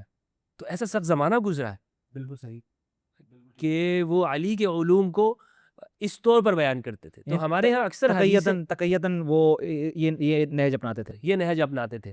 تو یہ آپ اگر دونوں میں موازنہ کریں گے نا اہل سنت کتابوں کے اندر احادیث کا، تو جہاں پر قال رسول اللہ صلی اللہ علیہ وآلہ وسلم بیان ہے، وہ آپ کو نظر آئے گا کہ وہ قال علی، قال علی، وہ آپ سے مشابہت نظر آئے گی۔ بہت ساری احادیث اس پر کوئی کام کرے تو صحیح بخاری اور اصول کافی کی جو روایات ہیں یا صحاح ستہ اور یہ روایات آپ کو مشابہت کئی جگہوں کے اوپر نظر آئے گی۔ مثال کے طور پر من کذب علی متعمدا فليتبوأ مقعده من النار، یہ اہل سنت کے اندر متواتر روایت ہے، جس نے مجھ پر جھوٹ باندھا وہ اپنا ٹھکانہ جہنم میں بنا لے۔ کیا بات، یہ ہمارے ہاں اہل البیت سے مروی نہیں ہے، یہ ہمارے ہاں یہ یعنی حضرت زبیر رضی اللہ عنہ وہ اس کو نقل کرتے ہیں، سعد بن ابی وقاص نقل کرتے ہیں، عبداللہ بن مسعود، ابو ہریرہ، انس بن مالک، متواتر روایت ہے. لیکن امام صادق علیہ السلام کے نے اس کو قال رسول اللہ صلی اللہ علیہ وآلہ وسلم کہہ کے نقل کیا ہے، یعنی وہاں پر بھی یہ روایت موجود ہے. تو اس کا مطلب یہ ہے کہ علم مشترک ہے بالکل، لیکن اہل سنت کے اندر ہوا یہ، اب اس پہ کام کرنے کی ضرورت ہے. اور پھر یہاں پر جیسے مثال کے طور پر فقہ کے اندر اگر ہم یہ دیکھیں کہ جسے یوں کہنا چاہیے کہ اختلافات جب ہوئے ہیں تو امام رازی کا بھی یہ قول موجود ہے، اور سنن نسائی کے اندر ایک روایت بھی ہے کہ علی کے بغض کے اندر بہت ساری چیزیں چھوڑی گئی ہیں. علی کے بغض کے اندر بسم اللہ کو بلند آواز سے نہ پڑھنا، نماز کے اندر کیوں نہیں پڑھتے ہو بلند آواز سے؟ رازی رحمہ اللہ نے لکھا ہے کہ بنو امیہ کے حکمرانوں نے علی کے بغض میں چھوڑ دیا.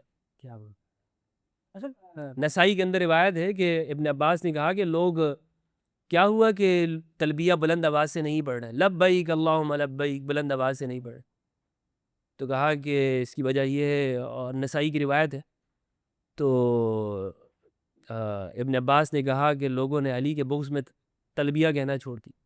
اندازہ کریں ایک دور ایک زمانہ ایسے آیا ہے کہ جس کے اندر علوم کو چھپایا گیا ہے. اب مفتی صاحب چلیں، یہ تو میں اکثر ایسے مراحل میں آ کر یہ کہتا ہوں کہ چلو جو گزر گیا وہ گزر گیا، اس کا کیا ماتم کریں. کیا کریں؟ اب یعنی کہ ہمارے ہاں متاخرین میں اس طرح کے علماء آ گئے ہیں، جس طرح یہ حسن بن فرحان مالکی ہیں یا دیگر یہ شیخ شلتوت کا ہاں، فتویٰ شیخ موجود شلتوت ہے، یہ ابو زہرہ ہیں، ابو زہرہ المصری رحمہ اللہ. اس طرح کے علماء ہیں جو کہ بہت اعتدال پسند ہیں، جو کہ باتوں کو ٹھیک سے سمجھ رہے ہیں، وہ بات کو جو ہے وہ اپنے حصے کا کام کر رہے ہیں. میں اس پر بھی آتا ہوں کہ ابھی ہمیں آگے کیا کرنا چاہیے، کیونکہ وہ میرے نزدیک زیادہ امپورٹنٹ ہے کہ اب اس کو آگے کیسے لے کر چلا جائے. مجھے یہ بتائے، کیونکہ یہ سوال آپ کا بنتا نہیں ہے، یہ سوال ہمارا ہے، اہل تشیع کا یہ سوال ہے، لیکن میں آپ کے کمنٹس چاہوں گا اس میں بھی. اہل تشیع میں بھی یہ بہت ہوا ہے. اہل تشیع میں ہمارے ہاں یہ ہمارا منہج ہے، ہم نے اطاعت اہل بیت کرنی ہے. ہمارے ہاں تو علم الکلام میں قرآن صامت و ناطق کا بھی جو ہے وہ نظریہ ہے. ہم تو قول معصوم کو قول حجت مانتے ہیں. ہمارے ہاں تو سندن بھی جو قول معصوم ہے اس کا سلسلہ رسالت مآب سے جڑنا ضروری بھی نہیں ہے. ہم اگر امام صادق نے قولنا بھی کہہ دیا ہمارے لیے وہ بھی حجت ہے. لیکن پھر بھی ہمارے ہاں یہ مسئلہ بنایا ہے کہ ہمارے ہاں ہمارے لوگ بھی فقہ اہل بیت پر اس طرح عمل نہیں کر رہے. اچھا، آپ کو کیا لگتا ہے کہ اس کی کیا وجہ ہو سکتی ہے کہ ہمارے ہاں بھی جو لوگ ہیں وہ وقت کے ساتھ ساتھ جو ہیں وہ تھوڑے سے ڈیویٹ ہو گئے ہیں، بھٹک گئے ہیں؟ اچھا فرقان بھائی، مجھے جو شیعہ جو کلچر ہے، شیعہ جو معاشرہ ہے نا، اس کی زیادہ معلومات نہیں ہے کہ اس میں کون لوگ ہیں کہ جو اہل البیت کے مطابق چل رہے ہیں اور کون لوگ نہیں چل رہے ہیں. اس لیے کہ میں سوسائٹی کا حصہ نہیں ہوں. صحیح. مطلب مجھے آپ اور میں بغیر کسی مبالغہ کا کہہ رہا ہوں، ہاں تعارف ہے، جیسے آپ کے ساتھ اٹھنا بیٹھنا ہو گیا، آپ کے ساتھ ایک ملاقات ہو گئی، دوسرے حضرات کے ساتھ ہیں، علماء کے ساتھ ہیں، یا ذاکرین جو طبقہ ہے. لیکن جسے انسان کہتے ہیں، مجھ سے اگر آپ اہل سنت کا پوچھیں گے، چونکہ میں اس میں پیدا ہوا ہوں، اسی بیعہ کے اندر، اسی سوسائٹی میں، کلچر اور ثقافت کا مجھے علم ہے، تو میں علی وجہ البصیرہ جسے کہتے ہیں کہ ایک بات کا حکم لگا سکتا ہوں کہ بھائی ہاں ہمارے اندر یہ ایسا کیوں ہے، دیوبندیوں میں ایسا کیوں ہے، بریلیوں میں کیوں ہے، اہل حدیث سلفیہ میں ہمارے کیا معاملات. شیعہ کے جو اختلافات ہیں، مجھے موٹے موٹے جو اختلافات ہیں ان کا پتہ ہے، اسماعیلیہ، زیدیہ اور امامیہ، اثنا عشریہ، میں کیساریہ، نے جو جارودیہ، یہ علم. سوال جو کیا یہاں پر میں نے وہ دانستہ طور پر کیا، کیونکہ ہم اہل سنت کے منہج کی بات کر رہے تھے. تو میں یہاں پر یہ اسٹیبلش کرنا چاہ رہا تھا کہ جو اغلاط ہیں وہ ہمارے ہاں بھی بہت زیادہ ہیں. ہمارے یہاں اصولی اخباری کا کانسیپٹ ہے، ہمارے ہاں بعد میں اصولیت جو ہے وہ ہمارے جو متقدمین ہیں، ہم جنہیں سلف کہہ سکتے اس ہیں. طرح مجھے پتہ چل گیا کہ یہ اصولی اور اخباری ہے، لیکن یہ ان کے کیا ہے، کیا تفصیل ہے، چونکہ وہ میرا موضوع رہا نہیں زیادہ طور پر، تو اس لیے میں اسے پڑھا نہیں. ہاں یہ ضرور ہے کہ جب میں یہ فقہ العال کا مطالعہ آپ کر رہے ہوں گے اور میں کر رہا تھا، تو اس میں یہ چیزیں سامنے آئی، اور بہت ساری یہ ہے کہ بعد کے علماء نے یہ کہا ہے کہ چونکہ روایات متعارض ہو جاتی ہیں. مجھے یہ لگتا ہے کہ جب روایات متعارض ہو جاتی ہیں، مثلا ایک طرف روایت میں یہ آتی ہے، آپ اصول کافی کے اندر روایت دیکھیں گے کہ ایک روایت سے ایک مفہوم اخذ ہو رہا ہو، دوسری جانب روایت سے دوسرا مفہوم اخذ ہو رہا ہو، تو پھر اس میں علماء جو ہے وہاں پر ترجیح دے رہے ہوتے ہیں. اب مجھے نہیں معلوم کہ حالانکہ یہ بات تو میں جانتا ہوں کہ جو شیعہ اصول فقہ ہے اس میں قیاس منع ہے، اور امام صادق علیہ السلام نے، چونکہ وہ قیاس جہاں پر ظن و تخمین کی بنا پر ہوتا ہے، امام صادق اہل البیت فتویٰ نہیں دیا کرتے تھے، وہ حکم بتایا کرتے تھے کیونکہ وہ قول رسول بیان کرتے. تو لیکن فقہا نے پھر شیعہ کے ہاں فقہا موجود ہیں اور وہ مسائل بیان کرتے ہیں. اب میرے علم میں نہیں ہے کہ یہ مسائل وہ شیعہ علماء وہ احادیث سے قیاس کر رہے ہوتے ہیں یا وہ لوگ قول اہل البیت بیان کر رہے ہوتے ہیں، یا جس طرح ہمارے ہاں ابو حنیفہ رحمہ اللہ کی ہم تقلید میں ہمارے ہاں لوگ یہ کہتے ہیں کہ اس میں ابن عابدین شامی انہوں نے ایک فتویٰ دیا ہوا ہے، یا حسکفی نے دیا ہوا ہے، یا بدایہ میں ہے، ہدایہ میں ہے. شیعہ علماء کیا رویہ دکھاتے ہیں اس کا مجھے زیادہ علم ہے. ہمارے ہاں تو جو کتب اربعہ میں جو الاستبصار ہے شیخ طوسی کی، اس کا دراصل مقصد یہی ہے کہ وہ احادیث فقہی اعتبار سے جو ایک دوسرے سے متضاد ہیں ان کو نقل کیا ہے شیخ طوسی نے، اور پھر ان کا موازنہ دیگر احادیث سے اور قرآن سے کر کے اس کا نتیجہ نکالا ہے. تو ہمارے ہاں جو فقہا کا سلسلہ ہے وہ تو یہی ہے کہ وہ دیگر احادیثوں میں استنباط کرتے ہیں، اور اس کے بعد یا قرآن کے ساتھ جو ہمارے ہاں ایک واضح حدیث بھی ہے کہ اگر تم کو ہماری کوئی حدیث کی سمجھ نہیں آ رہی اسے قرآن سے دیکھو، اور اگر وہ قرآن کے مطابق نہیں ہے تو اسے دیوار پہ دے مارو. یعنی ہمارا تو یہ ایک موقف واضح موقف ہے ہمارے پاس. اور جب ہمارے پاس اس طرح کی حدیث آ جاتی ہیں بہت سے مسائل میں، فقہی مسائل میں، حیض کے مسائل میں، استحاضے کے مسائل میں، بہت سے مسائل میں ہمارے پاس ایسی حدیث آتی ہیں جن میں اختلاف ہمارے ہاں بھی ہے. اور ہمارے ہاں تو اصولی اخباری کا مسئلہ ہی ہمیشہ سے یہی رہا ہے کہ اخباری جو ہیں وہ کہتے ہیں کہ آپ لوگ قیاس کر رہے ہیں، اصولی کہتے ہیں ہم قیاس نہیں کر رہے، ہم تو احادیثوں سے ہی استدلال کر رہے ہیں، ہم استنباط کر رہے ہیں، ہم نے 2 حدیثوں کو جوڑا ہے اور ہمارے نزدیک یہ مسئلہ ہے. تو ہمارے ہاں بھی یہ مسئلہ ہوا ہے. میں نے بس یہ اس بات کو یہاں پر اسٹیبلش اس لیے کیا ہے تاکہ سننے والوں کو دونوں ہی نظریات مل جائیں کہ اہل سنت میں ہاں یہ ہے تو اہل تشیع میں بھی ہم بھی کوئی بہت دودھ کے دھلے ہوئے نہیں ہیں بھائی، اچھا، ہمارے ہاں بھی بہت مسائل ہیں. بس انسان لا یکلف اللہ نفسا الا وسعها، انسان اسی کا مکلف ہے کہ جو اس کی وسعت کے اندر ہوتا ہے. اللہ نے اتنا ہی بنایا انسان کو. کوشش ہم یہ ضرور کریں گے. اور ضرورت جسے آپ نے سوال کیا نا کہ آنے والے وقت کے اندر ہمیں کیا ضرورت ہے، ہم تو ابھی کی بات کریں نا. تو ہم نے ابھی کی بات ہی یہی ہے کہ ہمیں یہ تو کم از کم اگر میں اس حمیت اور اس جتنا مثلاً کوشش ہم یہ کرتے ہیں کہ ہم مدارس بنانے ہیں اور مدارس کے اندر فقہ پڑھائی جاتی ہے تو فقہ حنفیہ امام حنیفہ رحمہ اللہ کی پڑھائیں یا شوافی کے ہاں، تو یہ کیوں نہیں کہہ رہے ہوتے؟ ہمارے علماء کو بھی اکثر ہم نے یہ کہتے ہوئے آپ نے سنا ہوگا کہ 4 مذاہب ہیں جناب، 4 اور چاروں اماموں کا فتویٰ ہے، 4 امام 4 مذاہب. اللہ اکبر، آپ امام صادق کو چھوڑ دیتے. آپ یہ کیوں نہیں کہتے کہ 5 مذاہب، 5 فقہی مکاتب، 5 مسالک؟ کیوں 5 امام کہتے ہوئے کیوں گھبرا رہے ہوتے؟ کیوں نہیں کہتے ہیں؟ حالانکہ اچھا اس میں یعنی بہت بڑا ہمارے ہاں یہ اللہ سبحانہ وتعالیٰ کو جواب دینا پڑے گا ہمارے علماء کو کہ اتنی ناانصافی ہم کر رہے ہوتے ہیں اہل البیت علیہ السلام کے ساتھ جب ہم یہ الفاظ استعمال کرتے ہیں کہ اس میں تو یہ 4 مذاہب یہ ہیں. بڑے بڑے لوگوں کو آپ دیکھیں گے علماء کو گفتگو کرتے ہیں، محدثین کو، چاروں ائمہ کا فتویٰ یہ ہے. آپ کو کہنا یہ چاہیے کہ امام الائمہ امام جعفر صادق کا کہنا یہ، ہاں ان کے شاگرد ابو حنیفہ یہ کہتے ہیں، ہاں ان کے شاگرد امام مالک نے یہ کہا ہے. امام مالک رحمہ اللہ نے اپنی امتیازی خصوصیت میں یہ ذکر کیا ہے کہ میں موطا میں مدینۃ الرسول کی آراء کو جمع کروں گا اور آثار مدینہ کو، اہل مدینہ کے فتاوے ہیں اور اس کے اندر زیادہ پر آثار ہے، اقوال الفقہا اور صحابہ کے فتاوے وغیرہ. تو لیکن آپ اندازہ کریں نا کہ ایک جانب اسی مدینہ کے اندر امام محمد الباقر علیہ السلام ہے، وہیں کے امام جعفر صادق ہیں، امام علی بن الحسین نے وہاں پر علیہ السلام انہوں نے وہاں پر یونیورسٹی کی بنیاد رکھی.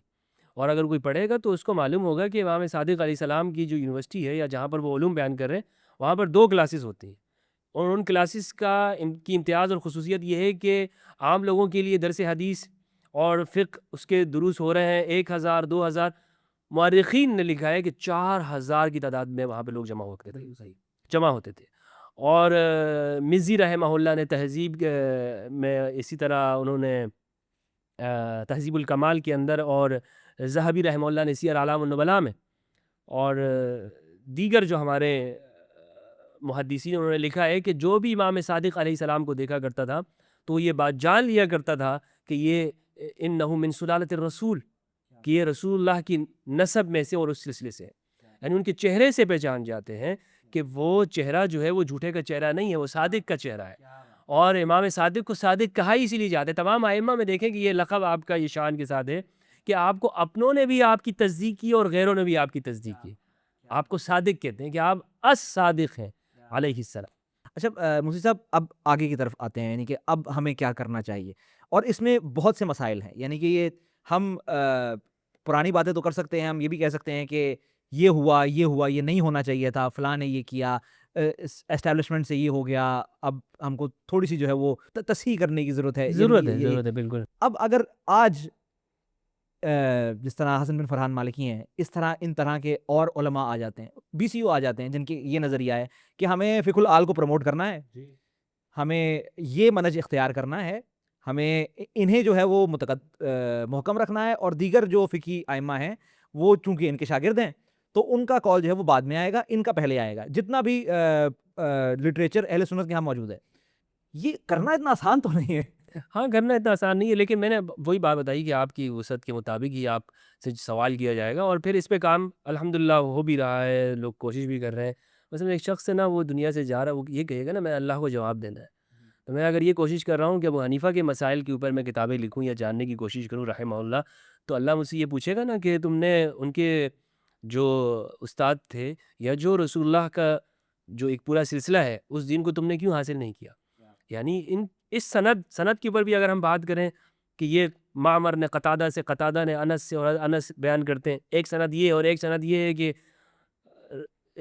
امام صادق کہتے ہیں کہ میں نے اپنے والد امام محمد الباقر سے، انہوں نے اپنے والد سے، انہوں نے اپنے والد سے، وہ اپنے بھائی رسول اللہ سے نقل کرتے ہیں.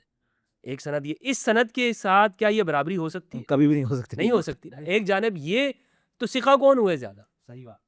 کون سکھا ہے؟ تو اب یہاں پہ تحقیق کی ضرورت ہی نہیں پڑے گی ان اشخاص کے اندر، ان ذوات قدسیہ کے اندر.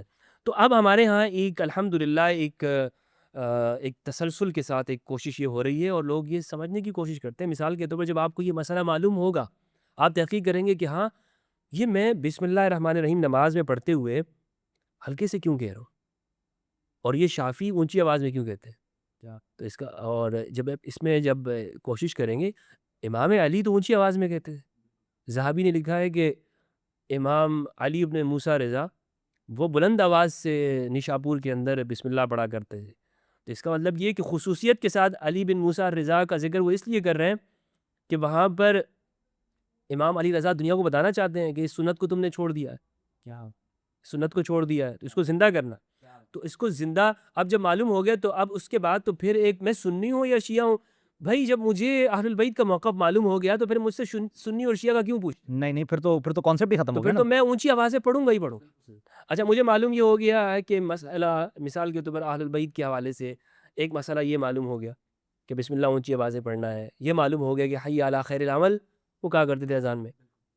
تو پھر تو مجھے کوشش یہی کرنی ہے نا کہ میں اس طرح زندگی گزاروں. اور اسی طرح دیگر بہت سارے مسائل ہیں. یہاں پر ایک بہت مشکل نقطہ آتا ہے، وہ یہ کہ چلیں اب یہ جو سند ہے امام صادق کی، کہ امام صادق نے امام باقر سے سنا، امام باقر نے امام سجاد سے سنا، امام سجاد نے مولا حسین سے سنا، مولا حسین نے امیر کائنات سے سنا، اور مولا علی نے رسالت مآب سے سنا. یہ سند تو ہے، چلیں ٹھیک ہے، اس کی سمجھ آتی ہے. آگے کی جو اسناد ہیں وہاں پر مسئلہ بنتا ہے، کیونکہ میں یہ اس کو ذرا جوڑنے کی کوشش کر رہا ہوں کہ اگر ابھی ہمیں اس پر کام کرنے کی ضرورت ہے تو کس طرح ہم نے آگے بڑھنا ہے. اہل سنت میں جتنا بھی لٹریچر ہے فقہ العال کا، وہ اب ایک طرف، لیکن اگر ہمیں فقہ العال پر کام کرنا ہوگا تو ہمیں شیعہ کتب کا لٹریچر بھی سامنے رکھنا پڑے گا، اس کے بغیر گزارا نہیں ہے، کیونکہ بیشتر لٹریچر وہاں پر بہت زیادہ وہاں پر ہے. لیکن وہاں پر مسئلہ یہ بنتا ہے کہ اگر امام صادق سے کوئی حدیث ہوگی تو پھر اس کا راوی مومن طاق ہوگا. مومن طاق جو ہے وہ غالباً ذہبی نے اسے جو ہے وہ غلات میں نقل کیا ہے، یا ابو بصیر کو جو ہے وہ روافظ میں نقل کیا ہے. یہاں پر جب بات آئے گی تو یہاں پر مسئلہ پھنس جائے گا، اس سے کیسے حل، وہ اسے کیسے حل نہیں، کریں یہ گے. مسئلہ تو ہمارے سنی کتابوں میں بھی ہے. صحیح. آمش کے بارے میں آپ کو ملے گا، ہمارے ہاں تو جابر الجوفی امام کے شاگرد ہیں، جی، ان کے بارے میں کیا لکھا؟ غلات میں ہے، غلات میں ہے. حالانکہ وہ امام کے علوم کو نقل کرنے والے ہیں. دیگر ہمارے ہاں بھی اسی طرح ان کے بارے میں یہ کہتے ہیں کہ یہ اس میں تشیع پایا جاتا تھا. بالکل. اچھا، تو وہ روایات تو لے لیتے ہیں، فضائل کے بیان ہو یا فقہی معاملات ہوں، تو اس میں ہمارے ہاں یہ سلسلہ اہل سنت میں بھی ہے، یعنی یہ اس سے بچ نہیں سکتے، مفر نہیں ہے اس سے. اچھا اگر آپ اصول کافی کو دیکھیں تو وہاں پر بھی اعمش کی روایات موجود ہیں، زہری وہاں پر بھی آپ کو پائے جاتے ہیں. تو اس کا مطلب یہ ہے کہ شیعہ کتابوں میں بھی وہی راوی موجود ہے. تو پہلے زمانے میں تو علم حاصل کرنے میں لوگوں کو مشکل نہیں پیش آتی تھی، آج کیوں مشکل پیش آئے گی؟ یعنی اگر ایک راوی وہ اہل سنت شمار ہوتے ہیں اور وہ بخاری کے راوی ہیں تو پھر وہ کافی کے اندر بھی ہیں. اور اسی طرح میں نے علامہ علی شیخ الصدوق کی جو ہے اس میں دیکھا تو اس میں بھی ہمارے اہل سنت کی جو راوی ہیں بیشتر راوی تو اہل سنت والے ہیں وہاں پہ. ایسے ہی ہے. صحیح. تو اس کا مطلب یہ ہے کہ یہ تو یہ فرق نہیں کر رہے ہیں. شیعہ علماء تو اس کو نہیں دیکھ رہے ہیں, بالکل صحیح. اہل سنت بھی نہیں دیکھ رہے ہیں, بخاری یہ نہیں دیکھ رہے ہیں, دیگر ہمارے محدثین نہیں دیکھ رہے ہیں. عبدالرزاق صنعانی کے بارے میں یہ ہے کہ ان میں تشیع پایا جاتا تھا. حاکم نشابوری کے بارے میں یہ ہے. اسی طرح عبید اللہ ابن موسیٰ جو امام بخاری کے اساتذہ میں آتے ہیں ان کے تو ایسے سخت سخت اقوال مروی ہیں کہ آپ ذہبی کی سیر اعلام النبلاء پڑھیں تو آپ کہیں گے کہ بھائی یہ میں یعنی اگر یہ رابضی نہیں ہے تو پھر کون ہے. ویسے یہ تشیع پایا جاتا ہے, اس سے مراد کیا ہے مجھے بتائیں ذرا, یہ جملہ کیا ہے؟ تبذیل جو ہے اس سے مراد ہوتی تھی امام علی پہلے زمانے کے اندر کہ یہ علی کا ذکر زیادہ کرتا. اچھا, یعنی کہ وہ اصل مقصد جب یہ کہا جاتا ہے کہ اس میں تشیع زیادہ یا پایا یہ جاتا ہے تو تفضیل کی بات ہو رہی ہوتی ہے. تبذیل کی بھی ہو رہی ہوتی ہے, اور کبھی اگر کیونکہ تشیع میں تو پھر یہ ساری آتی ہیں, تفضیل آتی ہے, عصمت آتی ہے, حجیت آتی ہے, تمام چیزیں آ جاتی ہیں. یہ جیسے آج کل کے زمانے میں اگر بغیر کسی تشبیہ کے میں کہوں گا کہ اگر مثال کے طور پر آپ کسی سوسائٹی میں رہتے ہوں اور سوسائٹی میں رہ کر آپ اگر کوئی اپنا ایک بیان دے دیں اور وہ کسی خاص مکتب فکر خواہ وہ سیاسی ہو یا مذہبی ہو, لوگ خود اس کو جوڑنا شروع کر دیتے ہیں ہاں بالکل صحیح. اور پھر کہتے ہیں اچھا یہ تو فلاں ہے. میں نام نہیں لینا چاہتا, حالانکہ یہ فلاں ہے, تمام یہ افراد اعتدال پسند تھے, ان میں تشیع والی کوئی بات نہیں تھی, اعتدال کوئی پسند بات لوگ نہیں تھے. تھی. یہ علم کو اسی طرح آگے بیان کرنے والے تھے. تو وہ علاقوں کے اندر پورا پورا اثر تھا. مثال کے طور پر بصرہ ہے تو بصرہ پر ناسبیت غالب ہے, دمشق کے وہاں پہ ناسبیت غالب ہے, کوفہ ہے تشیع کا غلبہ ہے. تو اب اگر پہلے زمانے میں ایسا بھی ہوتا تھا کہ محدث کوفہ سے آ رہا ہے, لوگ اس نظر سے بھی دیکھتے تھے اچھا کوفہ سے آ رہا ہے, بصرہ سے آ رہا ہے, دمشق سے آ رہا ہے, مدینہ سے آ رہا ہے, حجاز سے آ رہا ہے, اچھا تو اس کے پاس وہاں کے لوگوں کی روایت ہوگی. کیا بات ہے, صحیح, بالکل ٹھیک. ٹھیک ہے, تو اس کے اوپر لازمی بات ہے اگر کوفہ سے آیا ہوا بندہ اس زمانے کے اندر وہ اس کے اوپر تشیع کا کچھ نہ کچھ غلبہ تو ہوگا نا. صحیح. آج جیسے مثال کے طور پر اگر ایک شخص کسی علاقے کے اندر ہے, میجورٹی وہاں کی ایک خاص مکتب فکر کی حامل ہے, تو اگر وہاں سے آیا ہو تو آپ فوراً کہیں گے اچھا یار یہ بھی ایسا ہی ہوگا. ہاں بالکل صحیح. یہ بھی ایسا ہی ہوگا. تو پہلے زمانے میں بھی محدثین کے اندر بھی یہ ایک پورا ایک رواج تھا اور لوگ اس کو رکھا. یعنی آپ کا کہنے کا جو کرکس ہے, جو کہ بات کو اگر مختصر کیا جائے وہ یہ ہے کہ اصل میں ہم کو ضرورت ہے فقہ العال کو سمجھنے کے لیے اور فقہ العال پر عمل کرنے کے لیے, وہ یہ ہے کہ ہمارا رویہ علمی ہونا چاہیے. ہمیں شدت کی طرف نہیں جانا. تشیع اور رفض کی فتووں اور اتہامات سے کوئی نہیں بچا ہوا, اور وہ ہمارے ہاں زیادہ ہے میرے خیال میں. جس طرح آپ کے ہاں غالی اور دوسرے ان پہ احکام لگے ہیں, ہمارے ہاں بھی یہ ساری چیزیں, لیکن اس کے باوجود ہمارے ہاں علوم آگے نقل کیے گئے ہیں اور حدیث کو مدون بھی کیا گیا ہے اور اس کو بیان بھی کیا گیا ہے. تو اب ایک منصف مزاج جو آدمی ہے اس کے لیے کہ جو یہ کہتا ہے کہ میں قرآن و سنت پہ چلنے والا ہوں, میں فرقوں کا نہیں ہوں, ایسے شخص کے اوپر واجب اور فرض ہو جاتا ہے کہ وہ پھر جب اہل البیت کی روایات اگر آئیں تو پھر وہ یہ فرق نہ کرے کہ یہ سنی کتابیں یا شیعہ کتابیں. ہاں یہ ضرور رکھ سکتا ہے کہ یہاں پر ابو زہرہ مصری نے بھی اس میں ایک منہج بیان کیا ہے, اور یہ منہج میرے نزدیک یہ ہے کہ اعتدال والا ہے. میں اس کو بیان کروں گا تو ناظرین بھی اس کو ایک سمجھ پائیں گے کہ کچھ باتیں وہ ہیں جس سے مثال کے طور پر روایات وہ ہیں کہ جو ہماری اہل سنت کتابوں کے اندر ائمہ اہل البیت علیہم السلام سے مروی ہیں, تو ہمارے ہاں وہ یہ کہتے ہیں کہ یہ تو علی الاطلاق قبول ہے, صحیح, اس کو ہم قبول کریں گے. دوسری وہ ہیں کہ جو جیسے اصول اربعہ کے اندر ہے, شیعہ کتابوں کے اندر ہے, تو اب انہیں لینے نہ لینے کے حوالے سے کچھ اصول بیان کیے ہیں, اور یہ میرے نزدیک یہ ہے کہ ان کا ایک بڑا انہوں نے اعتدال کے ساتھ گفتگو کی ہے. وہ یہ کہتے ہیں کہ اگر شیعہ کتابوں کے اندر جو روایت آئی ہیں ائمہ اہل البیت علیہم السلام کی, اسے ہم یہ دیکھیں گے کہ اگر وہ قرآن و سنت کی موافق جیسے کہ آپ نے بیان کیا تو ہم اس کو لے لیں گے, ہمیں اس کو لینے میں کوئی حرج نہیں. وہ اصول ہمارے یہاں بھی بالکل. تو یہ بات ہم مشترک ہو گئے. اب ان دو باتوں میں ہم یعنی یہاں تک تو پہنچ گئے. اب اگلی جو منزل ہے وہ یہ ہے کہ اگر وہ روایات ایسی ہیں کہ جو قرآن و سنت سے بظاہر متصادم نظر آتی ہے تو ہم اس کو نہیں لیں گے. تیسری بات یہ ہو گئی. اور ایک یہ ہے کہ کچھ ایسی ہیں کہ جو ہماری وہاں پر جو شیعہ کتابوں میں جو روایات ہیں وہ سیاہ ستہ یا سنی جو کتابیں ہیں اس سے ٹکرا رہی ہیں, متعارض ہیں. تو اب ہم کیا کریں گے؟ اب کیا ہم یہ اس کو لیں گے یا اسے لیں گے؟ تو وہ کہتے ہیں کہ اگر یہ والی جو لازمی بات ہے کہ جو ہم یہاں پہ سنی کتابوں کو ہم ترجیح دیں گے. لیکن حدیث معصوم حدیث ائمہ اطہار کی ہے وہ اب حدیث ائمہ اطہار کی ہے. اور لیکن ایک بات یہ ہے کہ یہ ایسی ہے کہ جو یہاں سنی کتابوں سے ٹکرا رہی ہے.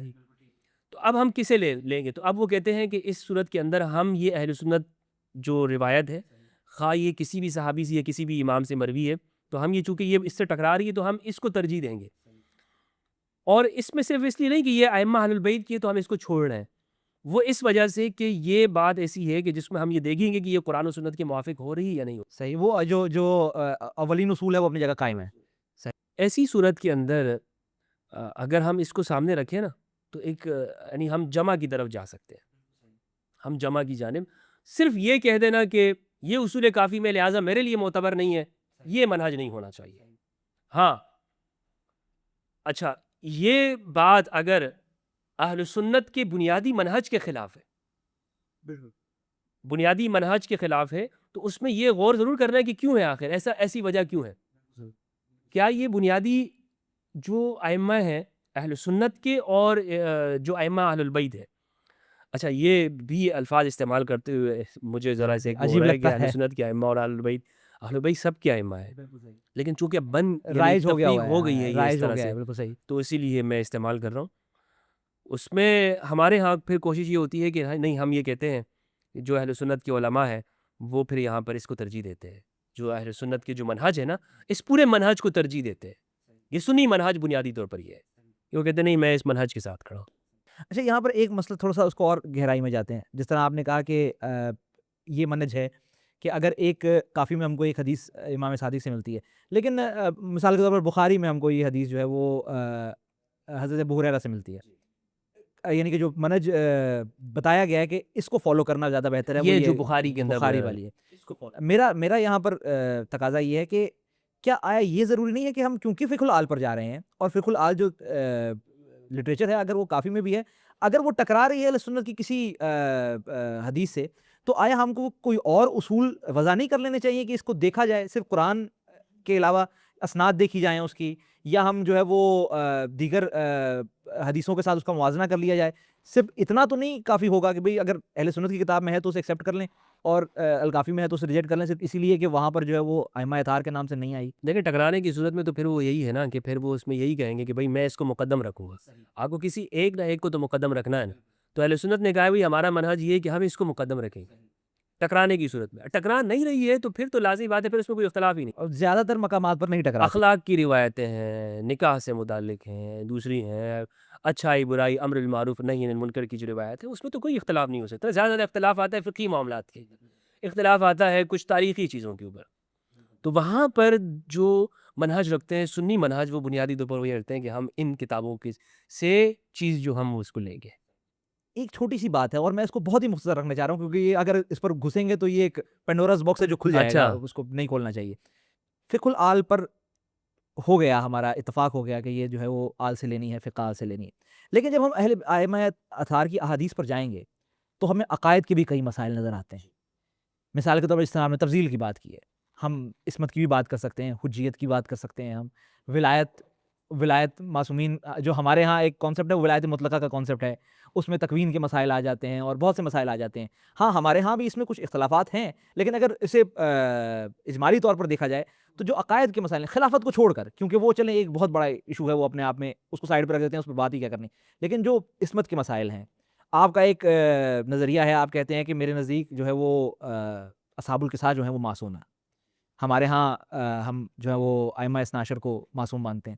لیکن اگر ہمیں احادیث معصوم کی یا اہل بیت کی مل جاتی ہیں اس طرح کی، تو آیا عقل کا تقاضا یہ نہیں ہوگا کہ پھر اہل بیت کو ہی مانا جائے؟ اہل بیت کو ماننا عقل کا نہیں، ایمان کا بھی تقاضا یہی ہے کہ اہل بیت کو مانا جائے. لیکن میں نے بات آپ سے یہی کی نا کہ وہ جب یہ دیکھتے ہیں کہ سنی بنیادی منہج کے خلاف ہے تو پھر ایسی صورت کے اندر وہ ترجیح یعنی کس کو دینا ہے. یعنی کہ یہ نہیں سوچا جاتا کہ یار ہمارے مرج میں کہیں کوئی غلطی تو نہیں ہوگی، جب ائمہ اہل بیت یہ فرما رہے ہیں تو ہمارے ہاں کوئی مسٹیک تو نہیں ہوگی. اصل میں بات یہ ہے فرقان بھائی کہ وہاں پر بھی بہت ساری چیزیں ایسی ہیں کہ احادیث میں کس کو ترجیح دینا ہے نہیں دینا. خود شیعہ منہج کے اندر بھی یہ سلسلہ موجود ہے. آپ نے خود اصول بتایا ہے کہ اگر ہماری بات اگر ائمہ یعنی آپ کو ایک روایت پہنچتی ہے اگر وہ قرآن کے خلاف ہو، تو جب یہ آپ روایت امام کی آپ نے بیان کر دی نا، تو اس کا مطلب یہ ہے کہ سوال پیدا ہو گیا کہ ایسی کچھ روایتیں ہوں گی، لوگوں نے بیان کی ہوں گی اس زمانے کے اندر. تو پھر عام سنی بھی یہ کہتا ہے کہ اگر اچھا ایسی بات ہے تو پھر میں اب اگر یہ روایتیں جو عقائد کی کتابوں کے اندر بیان ہے، عقائد کے نام سے بیان ہے، عصمت ہے، تکوین ہے، دوسری جو چیزیں ہیں، بدع ہے یا معاملات ہیں، تو پھر میں اس کو کس طرح سے بغیر اس کو ترجیح بلا مرجح ہو جائے گی نا، بالکل صحیح، کیسے میں اس کو مان لوں؟ تو اس لیے پھر وہ رجوع کرتے ہیں یہاں اس جانب. صحیح. اور اس میں ہمارا پھر زیادہ عمل دخل یہ ہوتا ہے کہ ہم اس کو ایکسیپٹ کس طریقے پہ کر رہے ہوتے ہیں اور کیوں نہیں کر پا رہے ہوتے ہیں. اس کی وجوہات یہ ہوتی ہیں کہ زیادہ ہم چونکہ سنی معاشرے میں پیدا ہوئے ہیں تو ہمارے لیے یہ ایک توحید کا کانسیپٹ الگ ہے جو ایک باقاعدہ دیا گیا، اس کے اندر ایک حساسیت پائی جاتی ہے. تو ہم پھر وہ اکتفا کر لیتے ہیں کہ نہیں جناب یہ یہاں پر ہے نا ہمارے پاس روایتیں، میں اس کو قبول کر لوں فیئر گا، انف، ٹھیک ہے، صحیح. ہاں یہ میرے لیے کافی ہو گئی ہیں، اس پر میں بات نہیں کرتا. مثال کے طور پر کچھ قرآن مجید کے حوالے سے کچھ روایات اصول کافی کے اندر موجود ہیں، تو اس پہ شیعہ علماء نے اختلاف کیا. بالکل صحیح، بالکل کیا. جو آپ شیخ کلینی رحمہ اللہ انہوں نے روایات نقل کی ہیں تو اس پر شیخ توسی کے اختلافات موجود ہیں، ان کے کمنٹس موجود ہیں کہ بھئی یہ روایت انہوں نے نقل بالکل شاگرد نے استاد سے اختلاف کیا ہے، کتابیں لکھی گئی ہیں. بالکل شاگرد نے استاد سے اختلاف کیا ہے. تو اس کا مطلب یہ ہے کہ وہ بھی اس کو اس نظر سے نہیں دیکھ رہے ہیں کہ میں استاد سے اختلاف کر رہا ہوں، ایسا نہیں ہے کہ میں اہل البیت سے اختلاف کر رہا ہوں. تو ہمارے یہاں تو معاملہ یہ ہو جاتا ہے نا کہ مثال کے طور پر اگر آج آپ کہیں کہ یار میں شیعہ کتاب کے حوالے سے میرا نقطہ نظر یہ، تو پھر آپ کو فوراً کہہ دے گا آپ اہل البیت کی بات نہیں مانتے. نہیں، بات یہ نہیں ہے، اہل البیت کی بات ضرور، لیکن جب وہ ثابت ہو جائے. مثال کے طور پر اسی طرح بخاری کی حدیث کے بارے میں اگر آپ بیان کریں کہ بھائی اس حدیث کو میں نہیں مانتا، تو کیا آپ کو یہ کہا جا سکتا ہے کہ آپ رسول اللہ سے اختلاف کر رہے ہیں؟ نہیں کہا جا سکتا. بالکل، آپ رسول اللہ سے کون مسلمان اختلاف کر سکتا ہے؟ رسول اللہ کی زندگی میں کوئی رسول اللہ سے اختلاف نہیں کر سکتا. وہ اسلام میں رہے گا کہ جو رسول اللہ سے اختلاف ہو سکتا ہے؟ کیا بات. تو رسول اللہ سے تو اختلاف ہی نہیں ہو سکتا نا. رسول اللہ نے تو فرما دیا، آپ نے تو آگے سے یہی کہنا ہے آمنا اور صدقنا، بس میں نے ایمان لایا اور تصدیق کر لی. تو بعد میں کیسے کہہ سکتا ہوں کہ بھئی الیاذ باللہ استغفر اللہ العظیم. ہاں میں یہ ضرور کہتا ہوں کہ یہ حدیث میں اس کو اس لیے نہیں مان رہا ہوں کہ میں اس کو رسول اللہ کی جانب جو تم نے یہ فلاں فلاں فلاں سے نسبت دے دی ہے، میں اس سند کے اندر شک کر رہا ہوں. میں یہ کہتا ہوں بھئی یہ خبر رسول اللہ کی جانب منسوب درست نہیں ہے، تم جو منسوب کر رہے ہو یہ درست نہیں ہے. ہاں اگر آج میں رسول اللہ کے دور اقدس میں ہوں اور سرکار مجھے حکم دے دے اور مجھے کہیں کہ تم یہاں صبح سے لے کر شام تک میرے دروازے کے اوپر نوکری کرو اور کھڑے رہو، تو میرے لیے تو یہ دنیا اور آخرت کی دولت سے ہی سب سے زیادہ میرے لیے معافی ہاں سے ہر چیز سے. ہمارے ہاں تو اہل تشیع کے ہاں تو ایک کلیہ اور بھی ہے، اور میرے نزدیک یہ بڑا کمال کا کلیہ ہے. ہمیں اس طرح کا جو ہے فری ہینڈ بھی یعنی کہ دیا ہوا ہے. امام عسکری کا فرمان ہے کہ اگر ہماری کوئی حدیث تم کو نہیں سمجھ میں آتی تو اس کو ہماری طرف لوٹا دو، انکار نہ کرو، مانو بھی مت، بس اختلاف مت کرو اور ہماری طرف لوٹا دو. اگر نہیں سمجھ میں آ رہی تمہاری آنے والی نسلیں سمجھ جائیں گی اسے. تو اس کا یہ بھی فائدہ ہو جاتا ہے کہ وہ انسان جو ہے وہ اختلاف سے بچ جاتا ہے. بہترین نہیں. ائمہ اہل البیت سے اختلاف مجھے یہ نہیں لگتا ہے کہ کوئی شخص اپنی ایمان کے اندر رہتے ہوئے یہ کہتا ہو کہ میں ائمہ اہل البیت سے اختلاف کروں گا. جیسے میں نے مثال دی نا آپ کو حدیث کے بارے میں، جیسے علماء نے بھی لکھا یہ حدیث موضوع من گڑت ہے.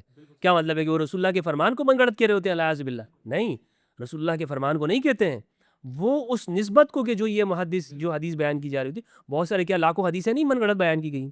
تو اگر کوئی مجھے یہ کہتا ہے امام صادق علیہ السلام نے یہ فرمایا ہے، تو میں یہ کہتا ہوں کہ بھائی نہیں یار، مجھے اس پہ تحقیق کرنی ہوگی. اور یہی تو امام کا حکم ہے کہ آپ نے تحقیق کرنی ہے، تو تبھی اہل البیت تک پہنچو گے نا. کیا بات. تو پھر میں یہ کہوں گا کہ نہیں، میں تحقیق کر کے یہ بات میں اس کو مانوں گا، اور کہ یہ نسبت درست ہو رہی ہے یا نہیں ہو رہی، واقعاً یہ سند امام کی اس منہج تک پہنچ سکتا ہے یا نہیں. مثال کے طور پر ایک میں مثال آپ کو دیتا ہوں، پھر میں اس سے اختتام چاہوں گا. اصول کافی کے اندر ایک روایت ہے، میرے خیال میں روضہ کے اندر ہے، روضۃ من الکافی کے اندر، کہ امام سجاد نے یزید کی بیعت کر لی. بالکل. اور اس میں یہ ہے کہ یزید مدینہ میں آیا. بہت اختلافی موضوع ہے ہمارے ہاں یہ والا. بلا شک و شبہ میں اس روایت کو صحیح مان لیتا ہوں، سند کے اعتبار سے صحیح ہے، تاریخی اعتبار سے صحیح ہے. بالکل نہیں، شیخ مفید نے لکھا ہے، اپنے ارشاد میں بھی لکھا ہے، اور ہم نہیں مانتے. یعنی یزید کا سفر ہی ثابت نہیں ہے. تو اب آپ مجھے کہیں کہ بھئی نہیں اصول کافی سے تم اختلاف کر رہے ہو، تم اہل بیت سے اختلاف کر رہے ہو، یہ نہیں کہہ سکتے آپ، کیونکہ آپ کو اس زمانے کے حالات بھی دیکھنے ہیں، آپ اس وقت کے. تو اسی لیے یہ ساری چیزیں مل کر ایک چیز بنتی ہے، اور کوشش یہ ہونی چاہیے کہ اول و آخر اہل البیت ہے. اہل البیت کی فقہ الآل یہ اول و آخر ہے، اور اس میں کوشش کرنی ہے، اور ایک مسلمان سے تقاضا بھی ہے. ہاں، کون شخص کس جگہ تک پہنچ گیا ہے یہ اس کا اور اللہ کا معاملہ ہے۔ اچھا یہاں پر ایک آخری سوال میں آپ سے کرتا ہوں، اور یہ بھی ہمارے ہاں یعنی کہ دونوں ہی مسلکوں میں بہت بڑا مسئلہ یہ آخری سوال ہے۔ اہل بیت کی اپنی کوئی کتاب نہیں ہے، انہوں نے کبھی کوئی کتاب نہیں لکھی۔ کچھ ہمیں رسالے ملتے ہیں جو ان سے منسوب ہیں، جس طرح امام سجاد سے ہمیں رسالۃ الحقوق ملتا ہے، رسالۃ الفرائض بھی ہے لیکن وہ اب ناپید ہے۔ امام صادق سے ہم کو منسوب ایک کتاب ملتی ہے جو کہ مصباح الشریعہ کے نام سے خالصاً عقل علم پر ہے، وہ فقہ پر نہیں ہے۔ فقہ پر بھی ان کی کتابیں ہماری فہرستوں میں موجود ہیں کہ ان کی کتابیں تھیں، وہ ہمارے پاس موجود نہیں ہیں۔ اب کو لگتا ہے اگر وہ کتابیں موجود ہوتیں تو آیا امت کا رخ کہیں تبدیل ہوتا، اور اگر وہ نہیں ہے تو اس کی کیا وجہ ہے؟ نہ ہونے کی وجہ تو بعد کے زمانے کے اندر بڑے حالات ایسے ہوئے ہیں کہ علم بڑا ضائع ہوا ہے مسلمانوں کا، اور سیاسی معرکہ آرائی کی وجہ سے، رسہ کشی کی وجہ سے بہت سارا علم جو ہے وہ ایک دوسرے کا ضائع ہوا ہے۔ بڑے بڑے کتب خانے جلائے بھی گئے ہیں، دریاب برد کیے گئے ہیں۔ تو ممکن ہے کہ اس طرح کے یا کسی جگہ کے اوپر وہ کتابیں موجود بھی ہوں۔ میرے خیال میں یہ ہے کہ ابھی یمن کے اندر ایک جو جامعہ المسجد ہے صنعاء کی، وہاں سے امام علی علیہ السلام کے ہاتھ کا جو لکھا ہو قرآن مجید کا جو آپ نے نسخہ یعنی جو آپ نے لکھا تھا، تحریر جو کی تھی، وہ وہاں پر اس کے کچھ صفحات یا غالباً وہ وہاں پہ ملے ہیں مصحف علی کے نام سے، غالباً انٹرنیٹ کے اوپر اس کی کچھ تفصیلات موجود ہیں۔ تو اس طرح کسی جگہ کے اوپر وہ کتابیں بھی ممکن ہے کہ مل جائے آنے والے وقت کے اندر، جیسے صحیح بخاری کے اندر امام علی کی کتاب کا ذکر ہے۔ امام علی کے پاس ایک کتاب تھی جس میں فقہ الزکوٰۃ پوری موجود تھی، لکھی ہوئی تھی، فقہ الدیات موجود تھی اس کے اندر، معاشیات کے مسائل، قصاص کے مسائل، یعنی پورا اسلام اور دین اس کے اندر لکھا ہوا تھا، رسول اللہ سے جو لیا ہوا جو وہ اس کے اندر دین یہی ہے نا۔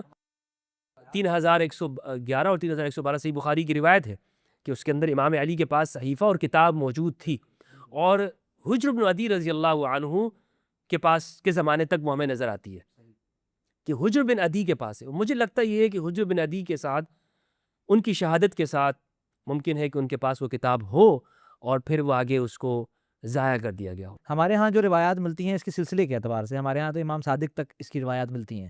امام صادق کی روایات یہ ہیں کیونکہ کتاب علی ہمارے ہاں بھی بہت کمال کا موضوع ہے، جی جی جی اس پر کتابیں لکھی گئی ہیں، تو اور ہمارے ہاں جمع بھی کیے گئے ہیں جو احادیث کتاب علی کے مطابق ہیں اور کتاب علی کے متعلق ہیں، ان کو جمع بھی کیا گیا، ان کے مجموعے بھی بنے ہیں۔ تو امام صادق کا ایک فرمان ہمیں بہار میں بھی ملتا ہے کہ وہ کہتے ہیں کہ یہ فلاں واقعہ جو ہے، یہ فلاں جو مسئلہ ہے، میں نے تمہیں کتاب علی سے بتایا ہے۔ جب پوچھا گیا کہ یہ کہاں سے آپ نے مسئلہ بتایا، تو نے کہا کتاب علی سے بتایا ہے۔ کہیں کہیں مقامات پر تو یہ ہوتا ہے کہ وہ لے کر بھی آتے ہیں، امام صادق دکھاتے بھی ہیں۔ تو ہمارے ہاں تو یہ کانسیپٹ ہے کہ حجت سے حجت، کیونکہ تبرکات کا جو سلسلہ ہے وہ حجت سے حجت پر آتا ہے، تو یہ شاید جو ہے وہ ہم اسے کہتے ہیں کہ یہ امام آخر الزمان کے پاس ہوگی، اور جب وہ آئیں گے تو وہ ساتھ لے کر آئیں گے۔ انشاءاللہ۔ چلے خیر، یہ موضوع اس طرح کا ہے۔ اب میں آپ کو اگلی بار جب میں آؤں گا تو میں آپ کو پھر سے دعوت دوں گا۔ اب ہم بالخصوص معارف پر فضائل پر بات کریں گے۔ یہ فقہی جو معاملات ہیں بڑے سخت ہوتے ہیں، تو تھوڑا سا لائٹ ہارٹ مومنٹ پہ ہم کو اس طرح کا موضوع چنیں گے۔ میرے لیے آپ سخت نہیں ہے، میرے لیے دونوں برابر ہیں۔ نہیں، بلکہ ہمارے لیے فضائل میں، عوام کے لیے بات کر رہا ہوں۔ جی جی، میرے لیے فضائل میں آپ یوں کہہ لیں کہ فضائل وہ بھی ٹھیک ہے، وہ بھی صحیح ہے۔ عوام کے لیے تھوڑا سا خشک ہو جاتا ہے نا، یہ تھوڑا جس میں اصطلاحات کا استعمال ہوتا ہے، ہاں یہی کتابوں کے نام ہوتے ہیں، تو وہ عوام کے لیے تھوڑا خشک ہو جاتا ہے، اس لیے لائٹ سٹائل میں ہم کسی معارف پر یا کسی ایسے موضوع کو چن لیں گے انشاءاللہ۔ تو دوستو یہ تھا آج کا پوڈ کاسٹ۔ امید کرتا ہوں کہ آپ کو یہ پوڈ کاسٹ پسند آیا ہوگا، اور جیسے میں نے آپ سے پہلے بھی کہا تھا کہ جو بی ٹی ایس ہے وہ میں یہاں پر آخر میں بتا دیا کروں گا، اور بی ٹی ایس یہ ہے کہ بہت سے ایسے عناوین ہیں، بہت سے ایسے موضوعات ہیں جن پر میں اور مفتی فضل ہمدرد بھائی ہم گفتگو کرنا چاہتے تھے، لیکن ایک پوڈ کاسٹ میں انسان کتنی ہی بات کر سکتا ہے، کتنی ہی طویل بات کر سکتا ہے، اور کتنی ہی دقت سے، کتنی ہی ٹیکنیکل بات کر سکتا ہے۔ یہ بات ہر پوڈ کاسٹ کرنے والے کو سوچنی چاہیے، اور ہر پوڈ کاسٹ کرنے والا سوچتا بھی ہے کہ میں نے عوام میں کتنی ہی ٹیکنیکل بات لے کر جانی ہے کہ عوام سنیں، لیکن ایسا نہ ہو کہ عوام اس کو فالو نہ کر پائے۔ تو یہ موضوع اور بہت وسیع ہے، اس موضوع پر اور بہت بات ہو سکتی ہے۔ مثال کے طور پر کہ اگر ہم یہ اسٹیبلش کر لیتے ہیں کہ امام جعفر صادق کی فقہ کو فالو کرنا ہے، جس طرح ہم نے پوڈ کاسٹ میں بھی یہ بات کی کہ اہل سنت کے ہاں بھی یہ تاثر پایا جاتا ہے، تو پھر مسئلہ یہ بنتا ہے کہ ہمارے ہاں 40% ہی اس طرح کی احادیث ہیں کہ جس میں سلسلہ ہے، قال امام جعفر صادق، قال امام محمد الباقر، اس طرح کر کے پورا کا پورا سلسلہ رسالت مآب تک جاتا ہے۔ 60% اس طرح کی حدیثیں ہیں جس میں قولنا ہے، یعنی امام صادق کہتے ہیں کہ میں کہہ رہا ہوں. امام صادق کوئی سلسلہ نہیں دیتے. ہمارے لیے یہ مشکل نہیں ہے کیونکہ امام صادق ہمارے لیے حجت اللہ فی الخلق ہیں. ان کا ہر قول معصوم ہے اور ان کا ہر قول اسی طرح ہے کہ جس طرح قول مصطفیٰ صلی اللہ علیہ وآلہ وسلم ہے. لیکن اہل سنت اسے کیوں مانے؟ اس طرح کی بحثیں اور ہونی باقی ہیں اس موضوع پر، اور انشاءاللہ آگے ہوں گی بھی. تب تک کے لیے اگلے ہفتے ملاقات ہوگی. میں ہوں فرقان حیدری اور آپ دیکھ رہے ہیں لکھ حدیث.